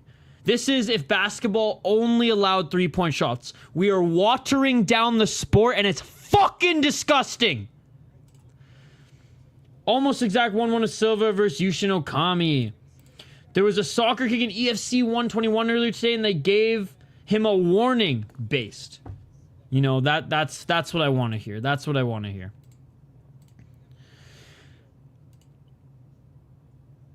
And again, it sucks that Mesquita, right? Because this isn't allowed in unified MMA, unified rules MMA, so she wasn't expecting it. I'm not dogging her. I'm dogging the fucking commissions. Ooh, they're counting 2 illegal kicks, probably a point deduction. Oh yeah, for sure.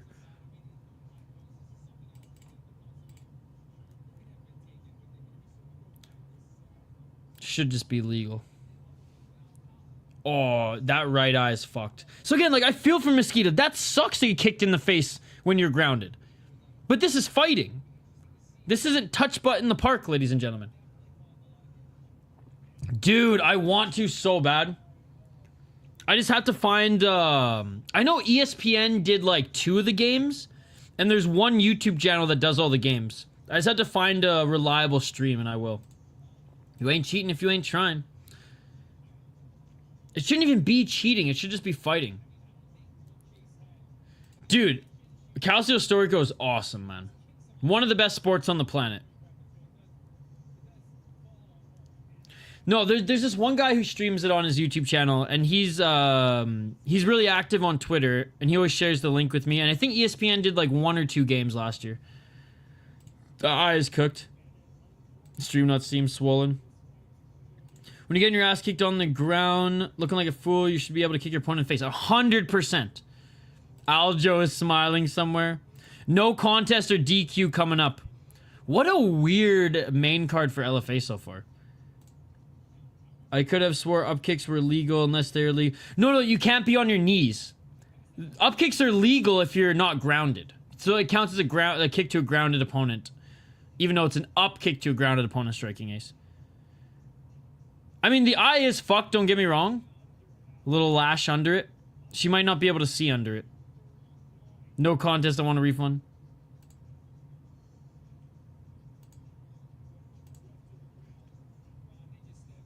Can she see out of the eye? It's not super swollen yet.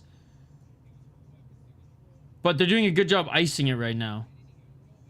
Bro, is that Tate? It is Tate! Bro, we're trying to get him on the channel. We're trying to get Cutman Tate on the channel for an interview. It's a DQ. Nothing will top the Casuals MMA podcast interview with Tate, because that was legendary, but it'd be cool to have him on the show. Yeah, her eyes all bloodshot and shit. I know. Fake MMA, fake MMA, fake MMA. The death said it's a DQ. Again, I feel for her, man. That fucking sucks getting kicked in the eye there, but and I'm not ripping on her. This should be legal. Yes, my family from Italy and Brazil, and I've had family members in Calcio Store go, no way! No way! So you've had family who were, like, born in, Florence. That's so cool. That's so cool. It is an unbelievable sport. And the fact you can only play it if you're born in a section of Florence is so badass. Good for Whitey, though. Boo. Legal in Japan, baby. Cutman Tate is a legend. Shame it's a DQ.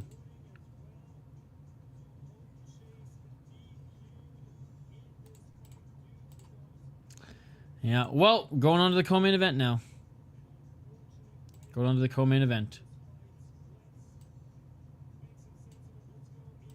Let's make some sense of it. I'll tell you, there is no way to make sense of it until you allow real fighting in North America.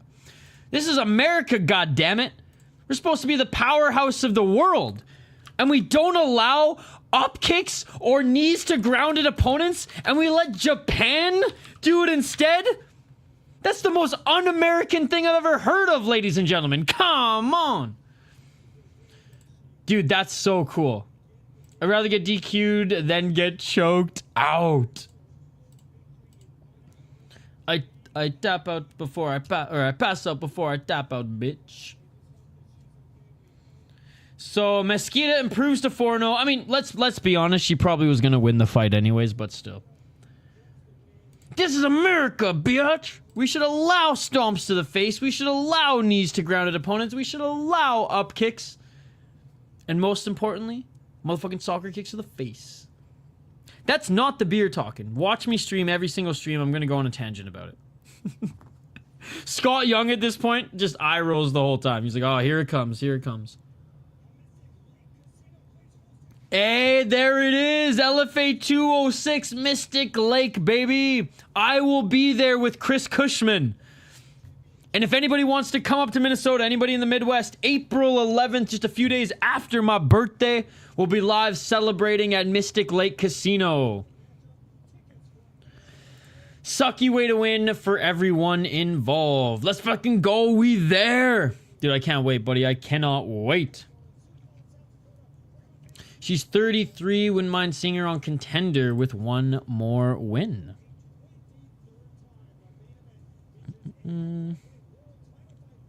Oh, and then Sioux...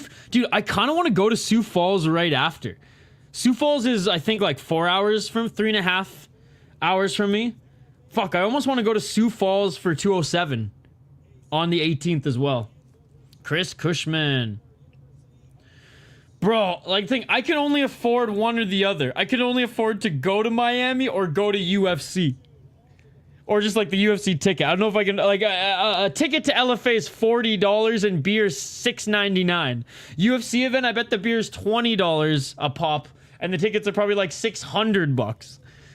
But I would love to come to Miami. I'd have free stay, as one of my cousins has a house there, and he said I could just stay there whenever I go.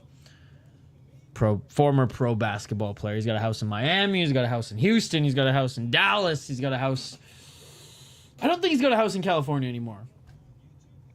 I know, man. That's why I love going to the regional shows. Yeah, yeah. Her jiu-jitsu should be able to carry her through the rankings. UFC not real MMA? Nope. Anything under North American commissions that's not one championship in Colorado is fake MMA. But having said that, I watch it anyways because I'm an absolute junkie when it comes to the sport. What the fuck kind of hairdo is that? Hey! There's some recognizable faces. Sean O'Malley. O'Malley! Yeah, Hugo submitted him in the first round.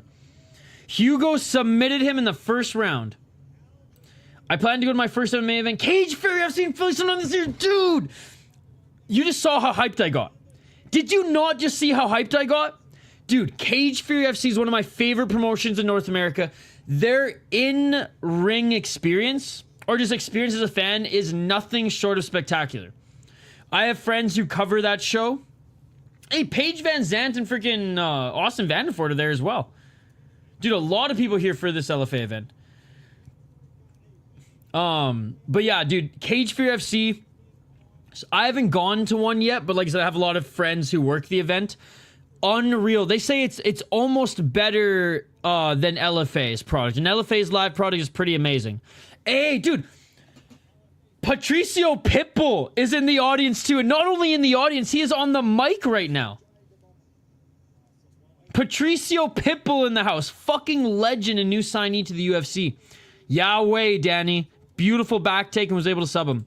Aljo back in the building. He must have finished that Russian. Tough show with Peter Yan. Yes, he is back. He came back last week, I think.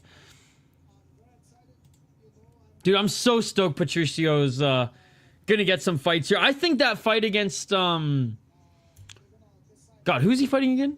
Jeez, why did I just draw a blank?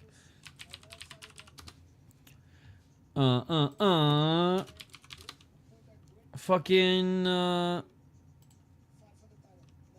goddamn bigger name in the crowd than in the card. No, for sure, for sure. Rodriguez, yeah.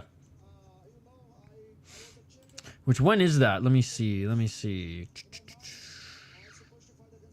UFC 14, got you. Dude, that's a sick fight, man. Yair Rodriguez and Pitbull, that's a sick fight. Yeah, I watch UFC, of course, but UFC has ruined the sport. See, I disagree. I don't think it ruined the sport. See, you're just blaming UFC. I'm not blaming just UFC exploring the claw. I'm saying North American mixed martial arts. Not just the UFC, all of it. So you may say UFC, I say all of it. Fake MMA. Fake MMA. If you're not allowed to stomp, if you're not allowed to kick in the face, if you're not allowed to knee ground an opponent, it's not real fighting.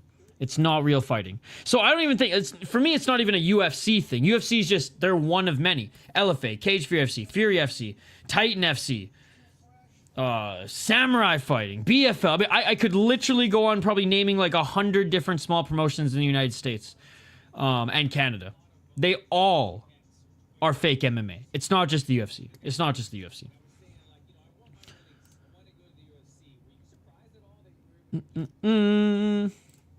Yeah, what are your guys' thoughts on the TKO boxing? This is my thoughts. As someone who's not a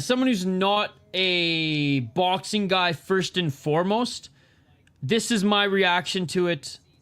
My raw, real reaction to it. I wish Dana White invested in kickboxing. I miss Scotty.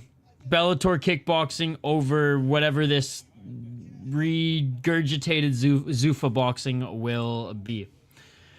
I think it's mostly Dana White. See, I disagree. I still disagree. I think Dana White has grown the sport more than any other commissioner would in sports. I think Dana White, again, personality aside, and him fucking slapping his wife, that piece of shit aside, he's one of the best commissioners in pro sports history, in my opinion. He has grown not only the sport, but his league more than Gary Bettman grew the NHL. Goodell grew the NFL. I don't know who the fuck grew the MLB, but you know what I mean? So, yeah, I respectfully disagree. Just the rules. Yeah, but again, I mean, it's not Dana White's fault. If anything, then it would be Big John McCarthy and the Fertitta brothers' fault. Because the Fertitta brothers are the ones who influenced how McCarthy first made the unified rules. Like, McCarthy wanted 12 to 6 elbows. He wanted knees to grounded opponents, but it was actually the Fertitta brothers who pushed back and said, look, man, we got to compromise at this point, right? I think he told that story on the last Jackson podcast episode as well. When he was on Jackson anyways with, he was on there with somebody else as well. Volk said he will call it Evloev after if he wins the title, but I think if Pitbull wins impressively, UFC will definitely give him the shot. Interesting. Would be funny. That would be. I said he's helped the sport immensely. I just don't like his style and how he treats the fighters. True, and I can get on board with that. Me too, but I also want to see the best boxers fight the best boxers. Not really being a boxing fan, but when I watch big fights, it's usually big fighters versus someone I don't know. True, but I think Turkey's been doing that with or without Dana White. So it's just going to be interesting to see. It's just going to be interesting to see if their way of doing it outside of the United States is able to skirt the Ali Act. That's what I'm going to be interested in seeing. Japanese boxing is going to be on Dana White's radar. I think he'll be okay, but I'm still skeptical about it. I think with Turkey's backing, it'll be fine, at least for the first 2 years until we see how the new, I guess, layout of it is, right? If it's just within their promotions versus actually bringing in other boxing promotional stars for super fights like Turkey's doing right now. Josh Thompson, yes, thank you. UFC Fight Pass, Dylan. Always UFC Fight Pass, brother. TKO best fight, the best, like 70s, 80s, and 90s. That's what they're saying. We'll believe it when we see it in the granite. Because, again, Turkey's been doing that without Dana White. So, like, why does he need Dana White to do it? You know what I mean? Dana gonna go the build-yourself route with signing temporary big names to headline. That's a good point. That's a very good point. All right, co-main event of the evening. And honestly, despite it only being an hour and a half, this has felt like the slowest pacing LFA event. I don't know why, but it has. For American USA market. But isn't Turkey putting, like, he put together the Bud Crawford fight, you know? I know it's Madrimov, but he's putting... do you mean on US soil? Because on USA soil, they'll have to abide by the Ali Act. So I don't know. I mean, isn't Turkey already doing fights for Americans? You know what I mean? I don't know how this makes any difference to help American fans. He said something about signing guys who are not known, who's got some wins. No, I disagree.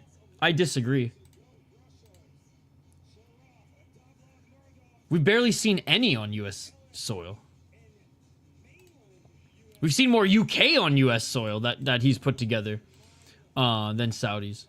Or than yeah. So I don't understand where you're coming from with these, to be perfectly honest. Sharaf Davlatmurodov. Whew, that's a mouthful. 19-5-1 as a pro, 2-2 in his last 4 fights. Minus 800 favorite out of Tajikistan, but fights out of Omsk. Guys, Omsk is no fucking... Omsk is a hard fucking Russian town / city, all right? I know some hockey players who've come from Omsk. Fuck, man. Fighters and hard-nosed individuals come from Omsk. Let's just say that. Let's just say that, all right? It's not a desirable Russian city to live in. Not that there's a lot, but it ain't no fucking St. Petersburg or Moscow. I'm just saying that. Dude, I know. It's dragging so much for it being a late card. But, hey, it's Vegas, right? 19-5-1 as a pro. 8 KO TKOs, 5 submissions, 6 decisions. Only been KO TKO'd once. Has only lost once via submission. 5-3-1 in ACB, 2-1 in ACA, and 1-1 in Bellator. Lost to Anatoly Tokov. No shame in that. Tokov is a solid opponent, 32-5 as a pro. Has fought everywhere and has fought some top competition as well. B9-3 guy. Man, he just couldn't get over the hump that was Tokov. Before then, put together a very good win streak, taking out pretty good opponents. Pretty good opponents. None like super high level, but respectable names nonetheless. Looking at his opponent out of Brazil, we got Christiano Frohlich, who's 11-6 as a pro, 2-2 in his last 4 fights. Is coming off a win, unlike his opponent. I don't like his hat. 5 KO TKOs, 2 submissions, 4 decisions, 0-1 in Ryzen. I mean, his opponent's fought in Ryzen as well, 0-1 in LFA. Last one in RCC, which is a Russian promotion, where he won after his opponent retired after the first round. Fought some bare knuckle boxing, fought some kickboxing. So, despite him being Brazilian, despite him having 2 submissions, very much more of a striker. I'm going with the Tajikistani here, locking it in. Dana Turkey knows we'll put in work for the US of A. Well, like, my thing is, I already thought Turkey was, so I don't think Dana's going to put more or less. That's just my opinion, though. Callum Walsh is the face of it now, especially with Callum Walsh being like the face of like Friday, or what is it, Hollywood Fight Night, and he's not even from the United States. This card is late enough, they better not, but they are, that's the thing. I know, dude, I gotta wake up for Friday fights tomorrow morning. Any value on Christiano? I'm unfamiliar with him, to be perfectly honest. It's not common, it's not common. This is a one-off because it's in Vegas before UFC. A lot of the stars are here. I'll take the normal Friday cards over this. Yo, Cage Fury FC needs to be Thursday. LFA needs to be Friday. Fury FC needs to be Sunday. All right, finally, round 1, ladies and gentlemen. Let's get it on. Again, big shout out to the live chat. The chat's been buzzing. You all are amazing. Big shout out to In the Granite, who's been donating. Appreciate you as always, man. It's great to have you in the chat here. Degenerate Dane, who's live in Vegas, watching in the stands right now. If Frohlich wins, I'm up 1,600. I hope you win, buddy. It's just been a really fun stream, and I appreciate you guys hanging out as well. 4 minutes and 43 seconds. Low kick by Frohlich. Good leg kick by Frohlich. Davlatmurodov with the left hand. 4 minutes and 18 seconds. UFC Fight Pass. UFC Fight Pass. Yo, what's up, Brandor? Longtime supporter of the channel as well. Good to see you. Oh, nice right hand by Davlatmurodov. Nice low kick by Davlatmurodov as well. That's the beer. I love you guys. I love you guys. Hey, it's one beer. This wasn't the 15.7% heifer that we drank on the last stream. Hey, appreciate you guys. This is such a fucking awesome community, and I love watching fights with you guys. So, thank you. As always, excited for tomorrow morning and all day Saturday. It's going to be a great weekend of fights, guys. I am swooning that, like, I am drinking my own beer, you know. It is pretty cool. Low kick by Frohlich. Low kick by Davlatmurodov. Overhand left by Davlatmurodov. Nice block by Frohlich. 3 minutes and 19 seconds on the clock. And looking for that body lock takedown. Davlatmurodov with the body lock takedown. Easy takedown on Frohlich. Frohlich trying to get back up to his feet. Left hook in by Davlatmurodov. Davlatmurodov's shorts looking Russian as fuck. I mean, they're one red shade away from being straight out of Ruski. 2 minutes and 54 seconds on the clock. They look like ACA shorts, to be honest. I'm trying to be like you when I grow up. No sleep and MMA junkie. 2 minutes and 40 seconds.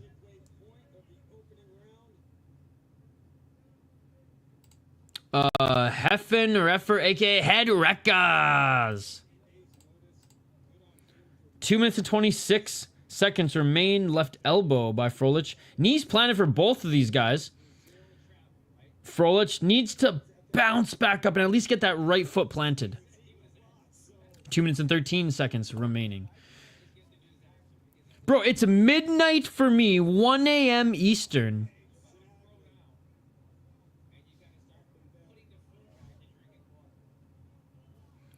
And we're still watching LFA. Oh, with my own beer. 1 minute 54 seconds. So it's my second channel is a hockey and beer podcast that's grown into like a network with multiple shows, multiple creators. The YouTube channel's buzzing. So that's the Soda Pod. And we're just lucky enough to now brew a beer with one of the best breweries in all of the United States. Certainly in the state of Minnesota. But this is my second channel, by the way, guys. I do one live stream every week, and I cover international hockey games on the channel as well. Even if you're not a big hockey or beer guy, I'd appreciate the support. Check it out. It's in the live chat. Modified half guard side control by Davlatmurodov as he gets in the top position. He's trying to pass into side control. Can't. Ends up in full guard. Frohlich is a Brazilian Jiu-Jitsu practitioner despite him liking to strike. So he does have a good tight guard here. Right arm over the shoulder of Davlatmurodov. So he is employing some good defense here. Yeah, almost 1 a.m. in Boston right now. Fuck, man. I would drink another one, but it's a Thursday, and tomorrow I'm literally took the day off work. I'm watching hockey. And we're going to this brewery tomorrow. Me and my buddy, the co-owner of the network that I co-own with him. We're going to Lupulin tomorrow to drink a little bit more of this from the tap and drink some big beers. As it's their big beer week festival. Nothing under 10%. I think their highest beer released was 17%. Hey, cheers, man. Cheers. We also do beer reviews on this channel as well. The last few videos I posted was from Lupulin Brewing. We went there and tried some of those big beers. Those 15, 16, 17% beers. Most of them Imperial Stouts aged in multiple barrels. By the way, nothing has happened since I went on my beer tangent there. Frohlich was still employing the guard. Davlatmurodov was in the guard. And now we're into the first round. So, not much went down there in that first round after Davlatmurodov was able to get in the top position. Round 2 coming up.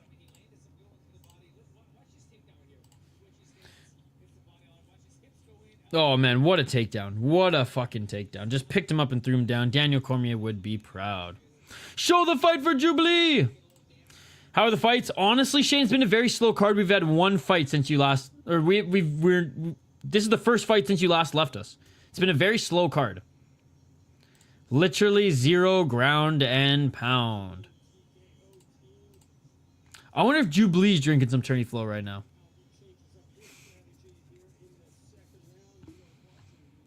$10-9 Davlat. Yep. But needs to do some more. Needs to do some more. All right. Round number 2. Let's get it on. Let's get it on.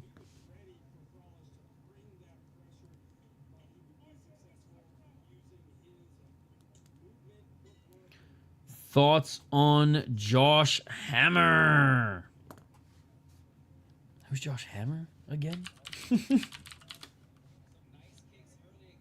The MMA fighter? Josh the Hammer Burns? He's 8-10 as a pro. He's been knocked out 4 times. He's submitted 5 times. And he's 0-6 in Bellator.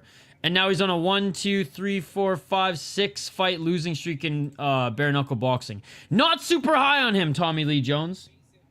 4 minutes and 23 seconds on the clock. I would say that not super high on him right now. Does he have a fight coming up? 4 minutes and 11 seconds on the clock. I don't think they do, but happy to send you a care package. If you send me some back from Baltimore, we'll do a little beer exchange.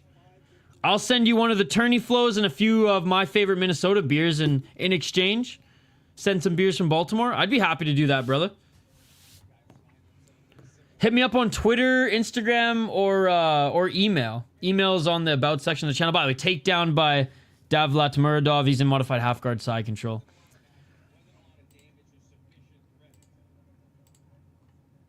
Three minutes and 32 seconds. Not doing anything as far as ground and pound here is Davlatmurodov. Looks like he's trying to pass into mount or maybe side control, but he's not. He's just not doing anything. He's literally just laying there. Hooker versus Armin suggesting a few streams ago. Gaining steam. I like that. I like that. Fuck yeah. Dude, we should do that. I've done that with a few, like, people in the United States. Those who I've just met in, like, beer communities online, and we've sent each other care packs. Shit, I've even sent people beers from Canada before. I literally just told Customs that it was fantasy football trophies, and they didn't open up the package. That shit got through the border. 2 minutes and 45 seconds. Fuck, I think I even made a vlog on the channel. Shane might have even been in that vlog. 2 minutes and 34 seconds in full mount. Yeah, dude, Shane was totally in this video.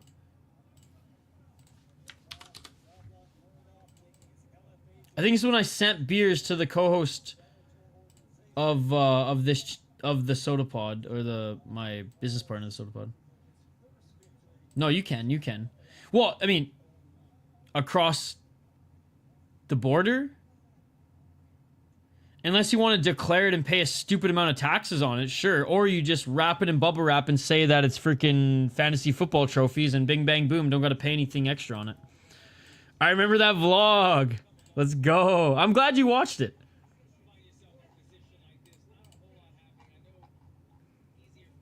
One minute 46 seconds. Where's Kyle? Jubilee wants an update from Link. Bro, Kyle has been working 6 days a week. He got a new job and he's been recording his album. I really want to get Kyle back on the channel. By the way, guys, this is like the most boring fight to call. Davlatmurodov has done nothing in the full guard. I have no idea why the ref hasn't stood this up yet. Yeah. It is lame. It is lame. 1 minute and 16 seconds. Both ways. Sending it into Canada or the other way. Got to pay that fucking duty-free tax, baby. I don't even know what it's called. I don't know if it's called the duty-free tax. I'm not gonna lie.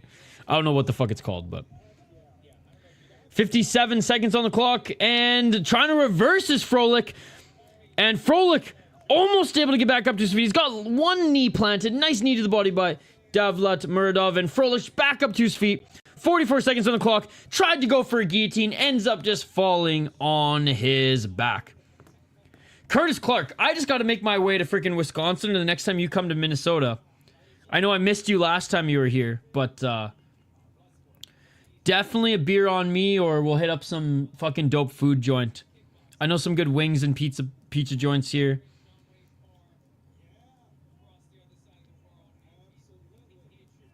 "15 seconds on the clock. Davlatmurodov. Bro, this might be one of the most...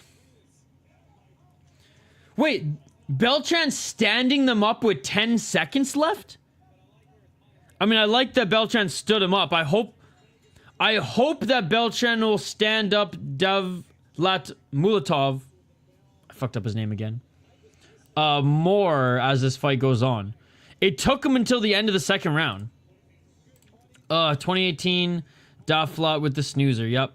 Dude, honestly, he snoozed it up even more than the redhead from freaking Israel / Georgia.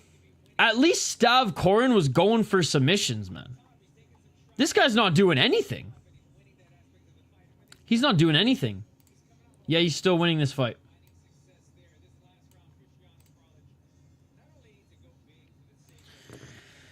Frohlich, man, throw those knees on the entry. I want nothing more than Frohlich to land a flying knee or even just a knee on Davlatmurodov's takedown entry.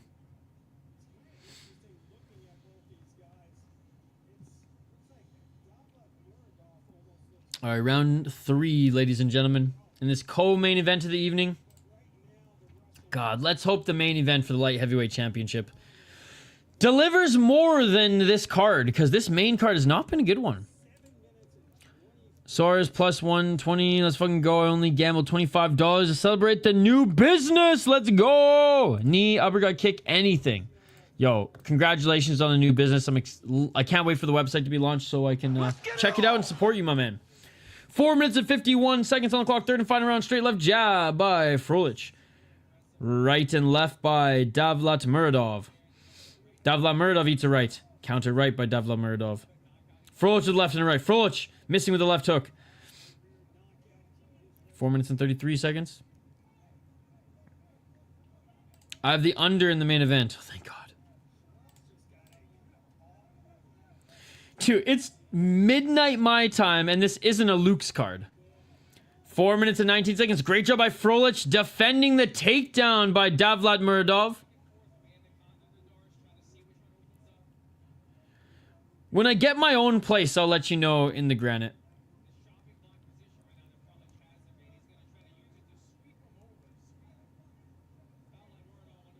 My roommate's kind of a square. I don't want him opening up a package with a bunch of fungi in it. Oh, Darce choke! Frohlich! Darce choke is not under the chin, though. It's not under the chin. It's squeezing the side. 3 minutes and 43 seconds. Frohlich squeezing. Doesn't have the right angle on it, though, but can he get it done? Oh, and getting out of it is Davlatmurodov.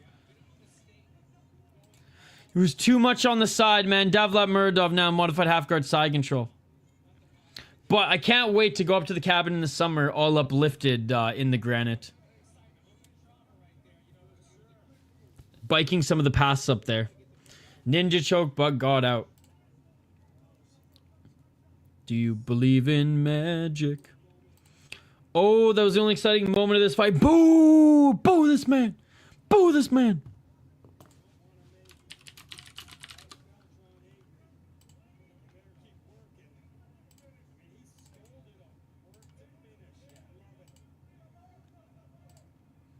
Hey, cheers, buddy.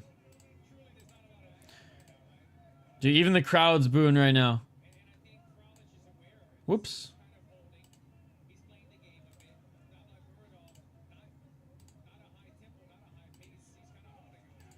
Okay, Beltran making him stand up.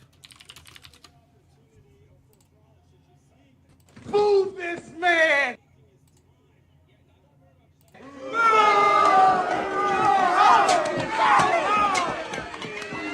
Move this man! UFC Fight Pass, brother. UFC Fight Pass.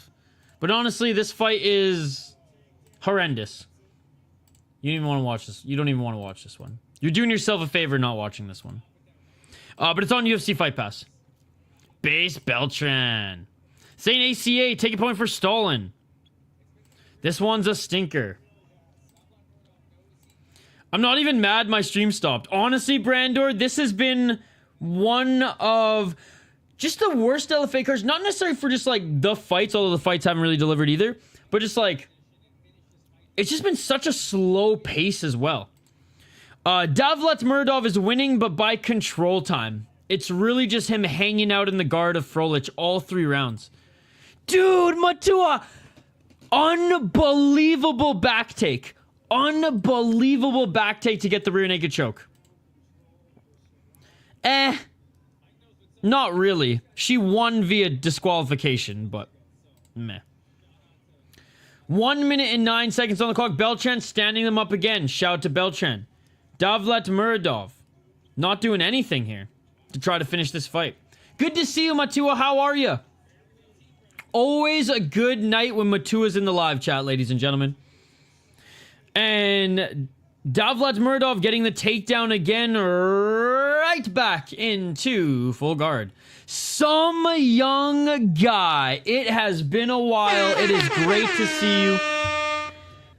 Honestly, the UFC Fight Pass Invitational have had more exciting matches than the fights on LFA. But hey, 90% of LFA fights are usually good, or LFA cards are usually good. This one, unfortunately, has been kind of a stinker. Alfredo, no, it's only on UFC Fight Pass, man. It's a small league. You have to watch it on UFC Fight Pass. Alfredo, don't eat McDonald's this month. Cancel your Netflix. Boom. You can pay for Fight Pass for 2 months. Easy, easy, easy. Real fight fans, man. If you're a real fight fan, you'll get UFC Fight Pass. I'm telling you. LFA looking good. Sandoval with the leg lock attacks. That was nice. I will say that. And end of the third round, ladies and gentlemen. End of the third round. Easiest over ever. Wait, please tell me that was the third round. That wasn't the second round, right? Okay, that was the third round. Thank God. I just didn't update the ticker on the bottom of the screen. I will be live tomorrow morning for One Friday Fights. I will be at I'm going to be at the Minnesota High School Hockey State Tournament in the evening, though. So I won't be doing any streams tomorrow night, but I will be live first thing in the morning. Hopefully UFC goes to Netflix. That would be nice. That would be nice. Or just straight up go to Fight Pass. But they'll never do that because a network's going to pay them. No 1600. Both these guys should lose. Underdog City Dane.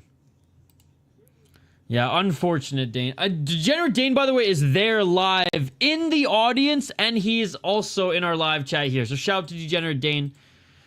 I can't wait to go to the LFA 206. And our boy Chris Cushman's coming up to Minnesota to watch that one with us. And then I might even drive to Sioux Falls the next weekend to go and cover 207.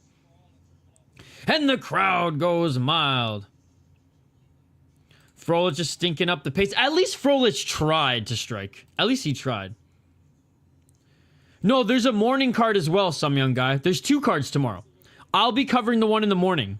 I will not be covering the one at night because I will not be here. I'll be watching the Minnesota High School State Hockey Tournament. No get-up game, that is true. And as for a Brazilian, that's a little bit shameful. But he is, in fairness, more of a kickboxer. And a striker. Like, he's fighting bare knuckle and kickboxing during his MMA career, so that should say enough. It's on Fight Pass in some regions. They're heavy blocking VPNs. I always have to disable it, and even split tunneling doesn't even work with Fight Pass. Yeah, 2 cards tomorrow. The fight night and Friday fight. So I'll be watching the Muay Thai card in the morning. But yeah, unfortunately, I won't be home Friday evening, and winning is... Sharaf, Davlatmurodov, you're never going to be in the UFC, dude. Sorry. But good win. Good win. He won. Yes, he won. He won. Yes, he did. Not a good fight by any means. And, you know, he didn't do enough damage on the ground. But he basically won via control time and the fact that his opponent just couldn't outstrike him on the feet. So, hey, a win's a win, baby. But, yeah.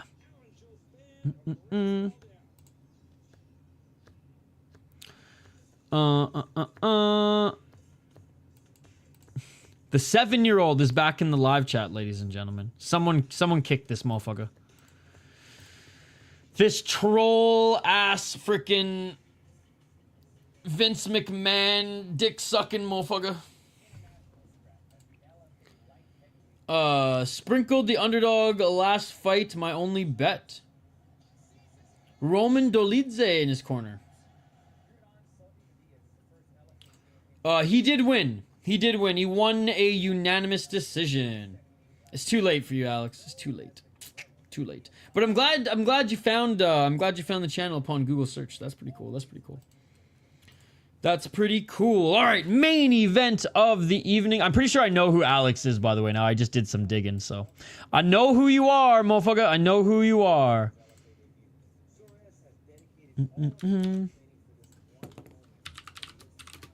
All right. Main event of the evening next, ladies and gentlemen, for the lightweight title. Probably not. Probably not. Hey, I like that. I like that. I mean, Google, YouTube, same difference. Tomorrow, no wait. Either tomorrow late or Friday or Saturday morning. So either first thing Saturday morning, so we're talking like 7 a.m., 8 a.m. Eastern, or late tomorrow night. Calzone for the block. Let's go.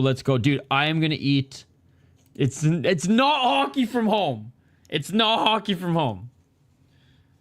That would be scary if Alex S was hockey from home. Wait, is hockey from home here? Hold on. I gotta check, ladies and gentlemen.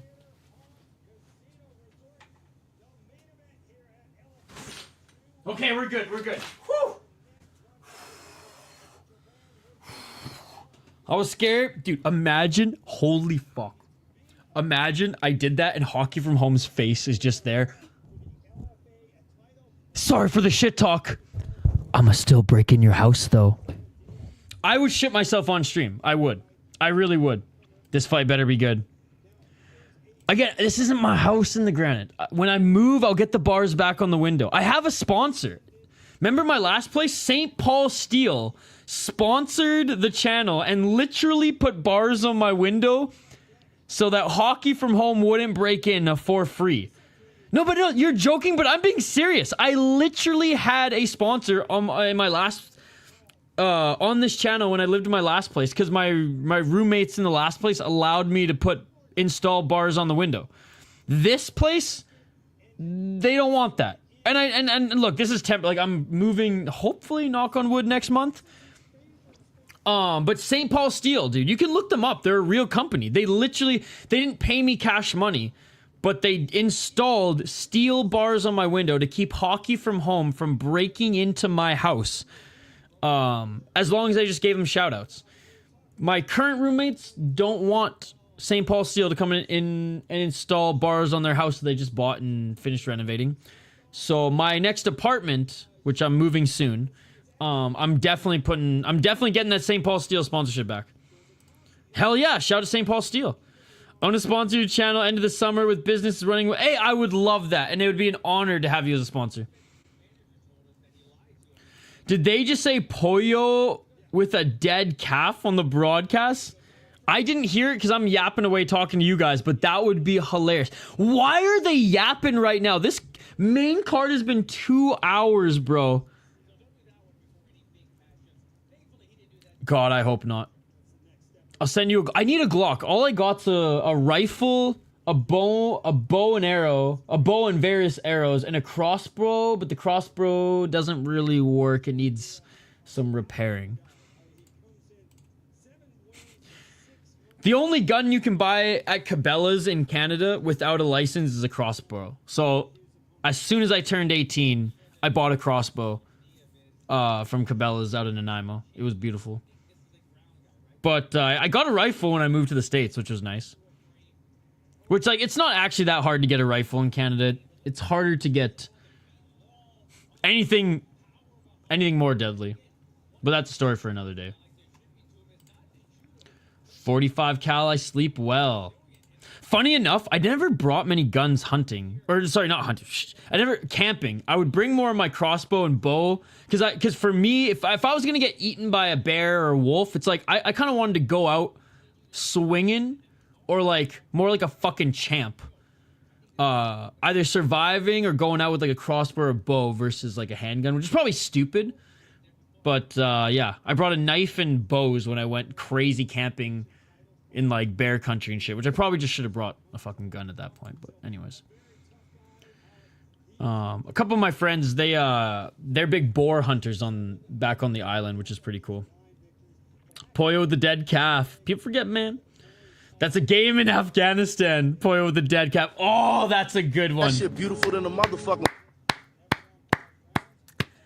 That might be comment of the night, ladies and gentlemen. That might, and because I'm brown, I find that like 3 times more funny. Now, I'm not of Afghani descent, but like my uncles and aunts, my grandparents, they're from the region, all right, on my dad's side. So that is fucking hilarious.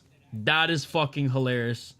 That might just be comment of the night. Fair enough, that's pretty dumb, but good thing we don't only grizzly bear. Yeah, there's no grizzly bears on the island, which is nice. And honestly, Chris, you and I could each kill a black bear. They're fucking dumb. Unless mama bear is fighting on behalf, like, to save her kids, we could fucking fight and beat black bears, dude. One-on-one, I could take a black bear, so could you. Wolves is a different story. Wolves came to my campsite one time, and I literally thought, like, alright, we're gonna be scrapping to the death here, but... Isha's the Taliban, good one. I do wear a hat every stream, I'm just saying, Do you know that the Taliban made MMA illegal in Afghanistan? Afghanistan actually had a decent regional promotion before the Taliban took over, and took over again for the second time, and made it illegal. So all the best Afghan fighters who actually developed in Afghanistan are now in Europe, in Octagon, or in the United States. Yeah, grizzlies are scary ones for sure. They can run so fast. Oh, grizzlies will kill you in one fell swoop, dude. I'd rather fight a moose than a grizzly. Yeah, unless angry mom bears there around cubs, usually black bears are pretty harmless. Yeah, they're way more scared of... I'm not scared of black bears at all. Like, I've gone fishing, Chris, and some been, like, less than, 30 meters away. And I've just been like, yo, what's up, girl? But wolves, you don't fuck around with wolves, dude.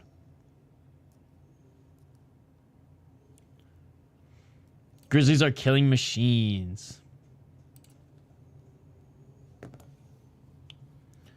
You can't. You have to buy Fight Pass, so you have to have Fight Pass. Guys, so many leagues on Fight Pass are so, like, and this is no disrespect, but, like, lower level. And look, LFA is a great feeder league to the UFC, but, like, this ain't PFL, this ain't KSW, this ain't Octagon, respectively. Like, you gotta get Fight Pass, dude. You're talking about fighting a bear, but don't like WWE? Yeah, I don't like WWE. I respect the athletes, like I said.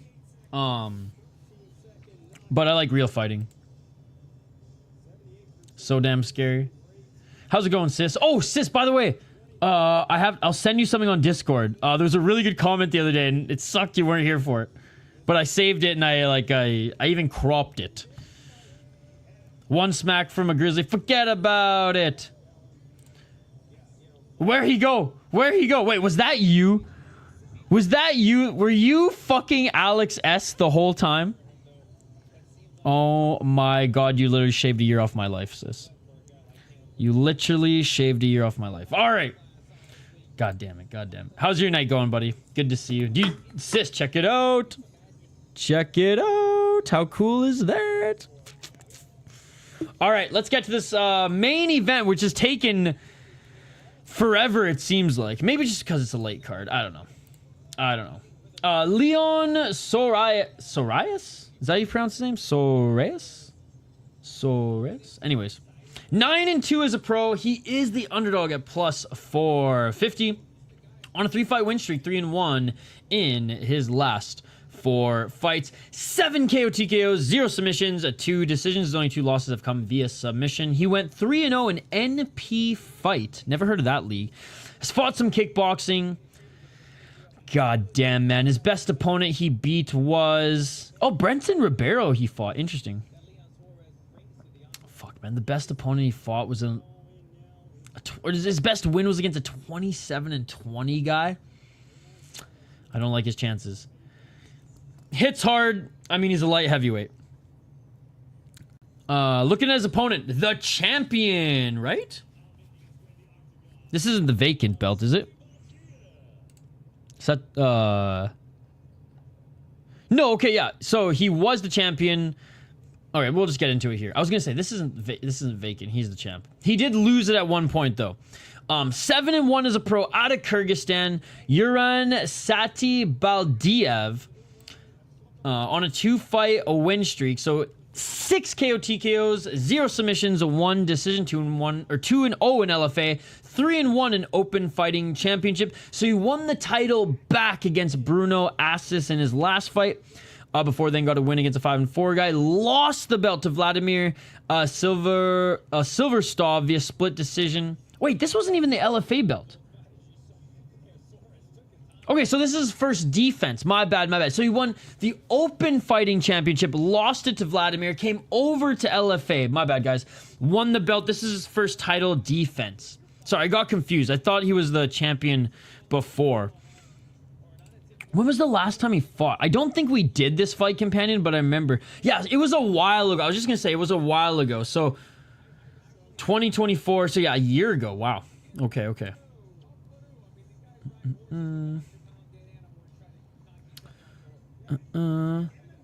There you go, there you go. And again, I have nothing but respect for the athletes doing what they do. It's just, it's people who say that it's fighting can either go watch some fucking Japanese actual fucking WWE shit, Japanese pro wrestling, where it's just so much more crazy.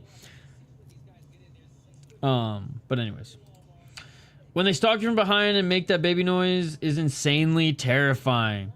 I'm hearing it's painfully long. I just wish I could get stalked by a different kind of cougar one day soon. Bow chicka wow wow. That's what she said.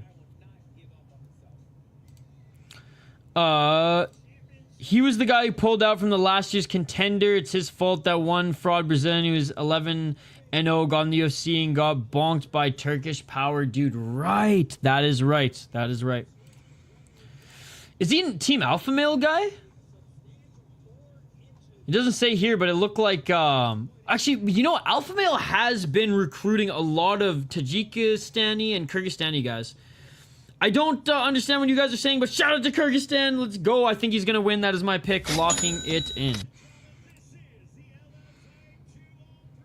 Yo, Degenerate Dane is literally in the stands watching right now, and he's also participating in our live chat. Shout out to Degenerate Dane, man. What a beauty. All right, main event of the evening, of the night. It is freaking 1:30 a.m. Eastern, and we're still watching LFA, ladies and gentlemen.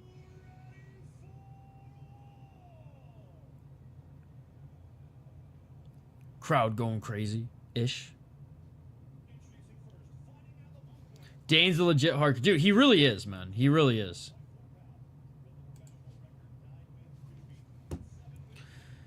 Let's hit this plus 1100. Cha-ching. I want everybody betting on the underdog here. What's up, Kertbek Karav? Who's poop? Who do you think is poop in this one? Do you think Leon is poop? Are you poop? You can't just drop like 7 of those emojis and not explain yourself. What's my favorite form of French fry? Probably. So you don't know this because it's new. It was new to me upon moving to Minnesota. But my favorite type of French fry is a tater tot stick. It's a tater tot that's about this big and it's a little less crispy and oh, I'm gonna salivate just thinking of it. I'll say Quick Trips tater tot sticks, poutine, and drive-in theater curly fries. He likes WWE. What about you, Chris? This guy fights in the Bonfim Bros gym. Didn't know the guys had a whole team. Oh, interesting. I got 10 on Leon. Come on, big Brazilian. I say tater tots, but man, curly fries guard. Dude, we're literally the same, Chris. We're literally the same. Dude. Oh, big knee by Soares. Round 1, ladies and gentlemen, has begun and already tie clinched by Soares. Big knees by Soares. This Satybaldiev is looking for the takedown.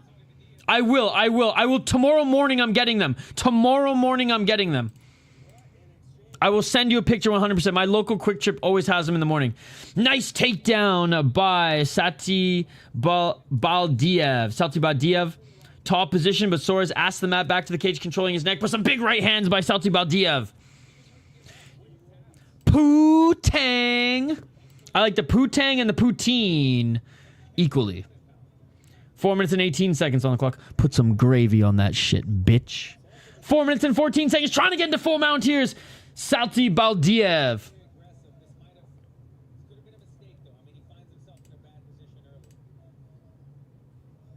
4 minutes and 2 seconds. Looked like he tapped briefly. Let's go for that. 3 minutes 55 seconds on the clock and back up to the feet. Nice knee by Satybaldiev, and a nice left and a right by Soares, but Satybaldiev landed a nice left hook. Right hand by Soares. He cracks Satybaldiev. Right hand by Soares. Soares with another right. Knee by Satybaldiev. What a scrap, ladies and gentlemen. What a scrap. Finally, we have a good fight on this card. Finally. 3 minutes and 32 seconds on the clock. Looking for the takedown here. Hopefully I didn't just jinx it. Is Soares. Looking for the reversal here. Satybaldiev pushing Soares up against the cage here. Soares, right knee planted. 3 minutes and 15 seconds on the clock. Back up to their feet. Brazil! And they separate. Left jab by Soares. Low kick by Soares. Satybaldiev with a straight right. Soares with the right. Satybaldiev with the right as well. Satybaldiev just grabbed the cage. Cut off his fingers. Cut off his fingers. Cut off his fingers. Big left by Satybaldiev. Satybaldiev looking for the back take. Covering up his Soares. Satybaldiev trying to finish him. Soares trying to get back up to his feet, but a big left by Satybaldiev. Satybaldiev with more or less 2 minutes and 45 seconds on the clock. That Satybaldiev last fight was boring. This is definitely already a lot better. Absolutely. Hey, what's up, bye, man? Good to see you. UFC matchmakers watching, definitely helping, for sure. Although overall, the card hasn't really turned out, despite the matchmakers here. Big left hands by Satybaldiev, continuing to push Soares up against the cage. 2 minutes and 20 seconds. Big left hands by Satybaldiev. Yeah, thank God, man, because the card hasn't been too great, but between Satybaldiev's shorts and the way he's fighting right now, big right hand, big right elbow, back up to the feet, Satybaldiev with another right hand. The mouthpiece fell out for Soares. Soares is telling Mark Smith to put it in his mouth on his own. What the fuck is going on here? Oh, big 1-2 by Satybaldiev. Left by Soares. Satybaldiev with another left. This guy just will not go down. Soares got chin. Straight left by Soares. Another straight left by Soares. Right hand by Soares. Right hand by Satybaldiev. Each of them landing knees. What is this fight? Satybaldiev with a cut under his right eye. This is insane. This is insane. This is insane. Right hand by Satybaldiev. Oh, big right hand by Satybaldiev. Another right hand by Satybaldiev. Soares with the right and the left. Oh, Soares with another left. Knee. Soares fell to the ground. Satybaldiev jumped on him. Soares slipped. Soares slipped. Soares slipped. And he's tired. Satybaldiev into modified half guard. 1 minute. Oh, big elbows by Satybaldiev. Trying to roll out of it is Soares. I'm not going to have a voice tomorrow, ladies and gentlemen. This is absolutely insane. This is absolutely insane. Full mount. Satybaldiev. What can he do here? What can he do here to finish this fight? Big left hands. Hammer fists. He's got to watch the back of the... Oh, big left hands right to the jaw of Soares. How is Soares not knocked out? How is Soares not knocked out? Satybaldiev now looking for the rear naked choke. Each of them bloody. What a fucking fight. What a fucking fight. 25 seconds remaining in this first round. We got 5 rounds if needed, ladies and gentlemen. We ain't going 5 rounds. I'm telling you that much. No hooks in. Satybaldiev looking for that rear naked choke. Holy fuck. 15 seconds on the clock. This is insane. Fuck yeah, indeed. I couldn't say it better anyway. Couldn't say it better anyway. This makes up for everything, absolutely. And that is it for the first round. That is it for the first round. 5 if needed. And I will say this. Soares has a hell of a chin, man, because he got fucking cracked. Never mind, I love LFA. That's fun. I love LFA, and 90% of the cards are absolute bangers. At least we have a main event banger here. This is why I'm still up. Hell yeah, baby. Each of them landed such big shots, man. What a fight. What a fight. And what a title fight, man. Honestly. Bro. The amount of shots that each of them took. So it's going to be this fool at plus 1100. God, that would be crazy, man. He landed some big shots, and I will say, both of them have really good chins. Round 2, man. What a fucking fight. I don't know what you're saying, but let's go, Lou! Round 2, ladies and gentlemen. Round 2. Oh! Oh, Soares just dropped! Satybaldiev! And Satybaldiev recovers and reverses Soares. This fight is gonna send me to Boogie Wonderland. I love when the challengers actually go for 100%. And Soares dropped Satybaldiev, and then Satybaldiev recovered and took him down, or at least reversed. And now Satybaldiev's in side control. Elbows to the side of Satybaldiev's head coming from Soares. And he cut him open. Top of the head of Satybaldiev is now bleeding due to the elbows from the bottom by Soares. 4 minutes and 11 seconds on the clock. Oh my god, Satybaldiev just cut Soares. Satybaldiev just cut Soares with a big elbow. Oh my god. These dudes are tough. 3 minutes and 56 seconds on the clock. Pro Matua, right out of the gate, Soares dropped Satybaldiev. Then Satybaldiev recovered, reversed it, got in the top position. They each landed elbows. Soares landed some nice elbows on the bottom. One big elbow for Satybaldiev and a huge cut. Oh! Painting the canvas red! Painting the canvas red! What a dog, dude. 3 minutes and 28 seconds on the clock. Satybaldiev in the modified half guard side control. Trapping that right arm by Soares. Soares still trying to land shots from the bottom. This is what I'm used to. LFA and other developmental leagues get bloody. Luke's is probably the most bloody league out of Mexico. There's always blood on the canvas before the main card starts. And, like, I'm talking splatters. And probably the most bloody fight I've ever seen. That wasn't Jacoby. No, that wasn't, not Jacoby. Fuck, the two cats in Cage Warriors. Dalby and someone else. Satybaldiev full mount. Full mount by Satybaldiev. 2 minutes and 44 seconds on the clock. 2 minutes and 41 seconds. Back mount now. Or side mount, I should say. As Soares is trying to move out of this, but Satybaldiev full mount. Looking for the arm triangle choke. Satybaldiev is now looking for the arm triangle choke. Oh, postured back up. Oh, and trying to roll out of it is Soares, and he did, forcing Satybaldiev to get back into modified half guard side control. Let's see if he can pass again. Yeah, passes it. Oh, straight armbar, straight armbar, straight armbar. Satybaldiev threatening the straight armbar to maybe try to get back into full mount. Oh, shit! Straight armbar! 2 minutes and 5 seconds. Oh, and he gets out of it. Dude, Soares is an absolute dog. Soares is an absolute dog. Soares trying to get back up to his feet. Knees planted for Soares. Soares back up to his feet and a right hand. Soares is back up to his feet. 1 minute and 51 seconds on the clock. Left by Soares, he rocked him. Left by Soares, he rocked him. Low kick by Soares. Soares with the low kick.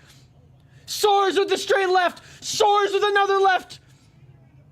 1 minute and 36 seconds on the clock. Soares with the takedown. What the fuck? Soares with the takedown. 1 minute and 23 seconds on the clock. What the hell, ladies and gentlemen? I am literally on the edge of my seat. I'm basically standing right now. 1 minute and 8 seconds on the clock. He's gonna have to work. He's gonna have to work. Half guard. This fight is out of this world. What the fuck am I watching? This shit is crazy. Modified half guard side control for Soares. Landing a nice short left elbow. 50 seconds on the clock. 5 rounds, baby. This is for the light heavyweight title. 45 seconds remain, ladies and gentlemen.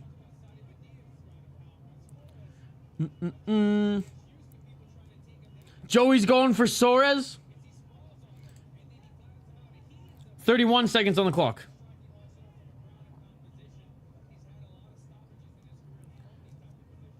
Hey, shout out to Kyrgyzstan. I love having the Kyrgyzstanis in the chat too. It's awesome. This fight, I'll need to change my pants after this. My balls was hot. Nice short left elbows by Soares. Soares blocking the Satybaldiev leg was a good defense of the Kimura. Absolutely. And that is it for the second round. Round 3 coming up and not even the final round. Unbelievable. Cutman Tate running to him, making sure that he can stop that bleeding. 1-1, and I would agree, man. Satybaldiev wins the first round. Second round, we're going with Soares.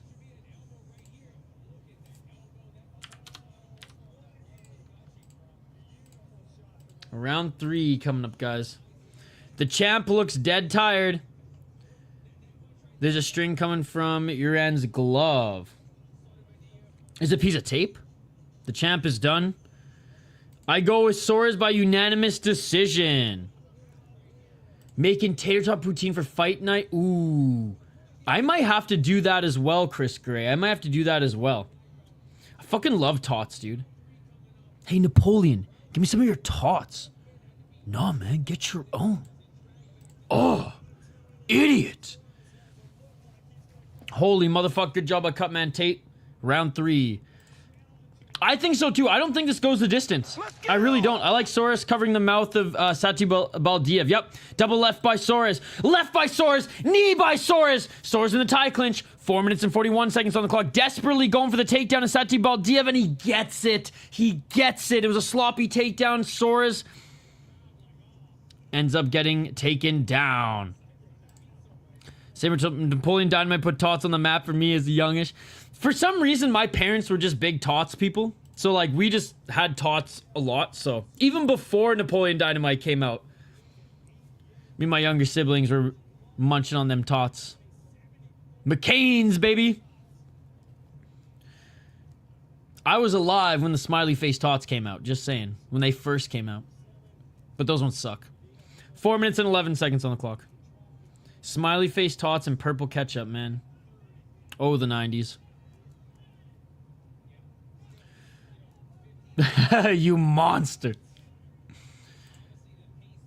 3 minutes and 56 seconds on the clock. In the top position is Satybaldiev.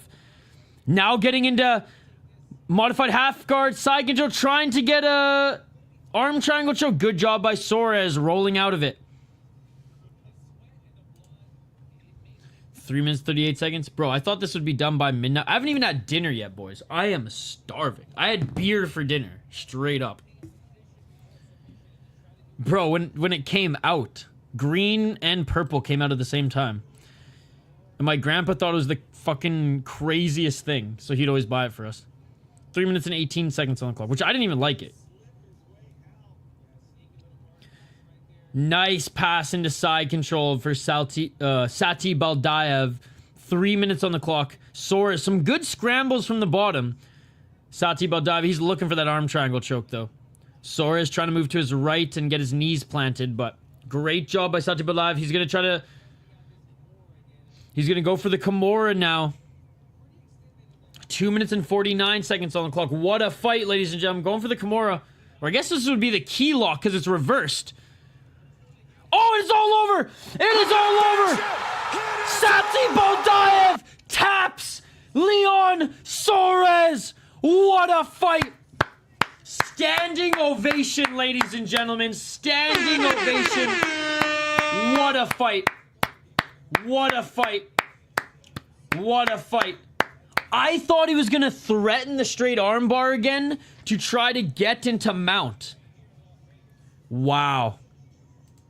Honestly, shout out to Leon Soares, man. This guy's a fucking dog, and I'm more excited to see Leon Soares fight I'm excited to see Leon Soares fight more than Satybaldiev in his next one. Fuck yeah, Keylok, one of my go-to subs. How's it going, NH? Man, what a great fight, man. What a great fight. How you doing tonight, buddy? That was a verbal tap. What a fight.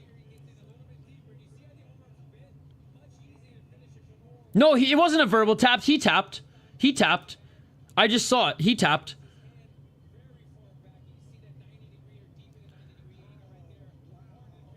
I was around Father Catsup days. Message dude sold up so bad. I love doing that tournaments. Hell yeah. But good ass fight. Lovely stuff. Have a good one. Yes, I will see you tomorrow bright and early if you're up for one championship. If not, Saturday all day. Only fight worth post-fight speech. Indeed. What a fight, man. What a fight. Again, I knew Satybaldiev was good. I knew he was well-rounded. I knew he was tough. I didn't know much about Leon Soares making his debut in LFA as well. 3-fight win streak in random promotions. What a fucking performance, man. And what an amazing fight. Hey, no worries, buddy. No worries. You were close. Like I said, Soares is actually a dog, man. I hope UFC gives Uran one more chance to compete in Dana White Contender Series this season. I think they will, Jeremy. I think they will. I think they will. They've given guys second chances who've proven themselves far less, right? Hey, see you tomorrow morning, buddy. Yeah, I gotta get some fucking sleep here, guys. I gotta eat and get some sleep here because we got one championship bright and early tomorrow.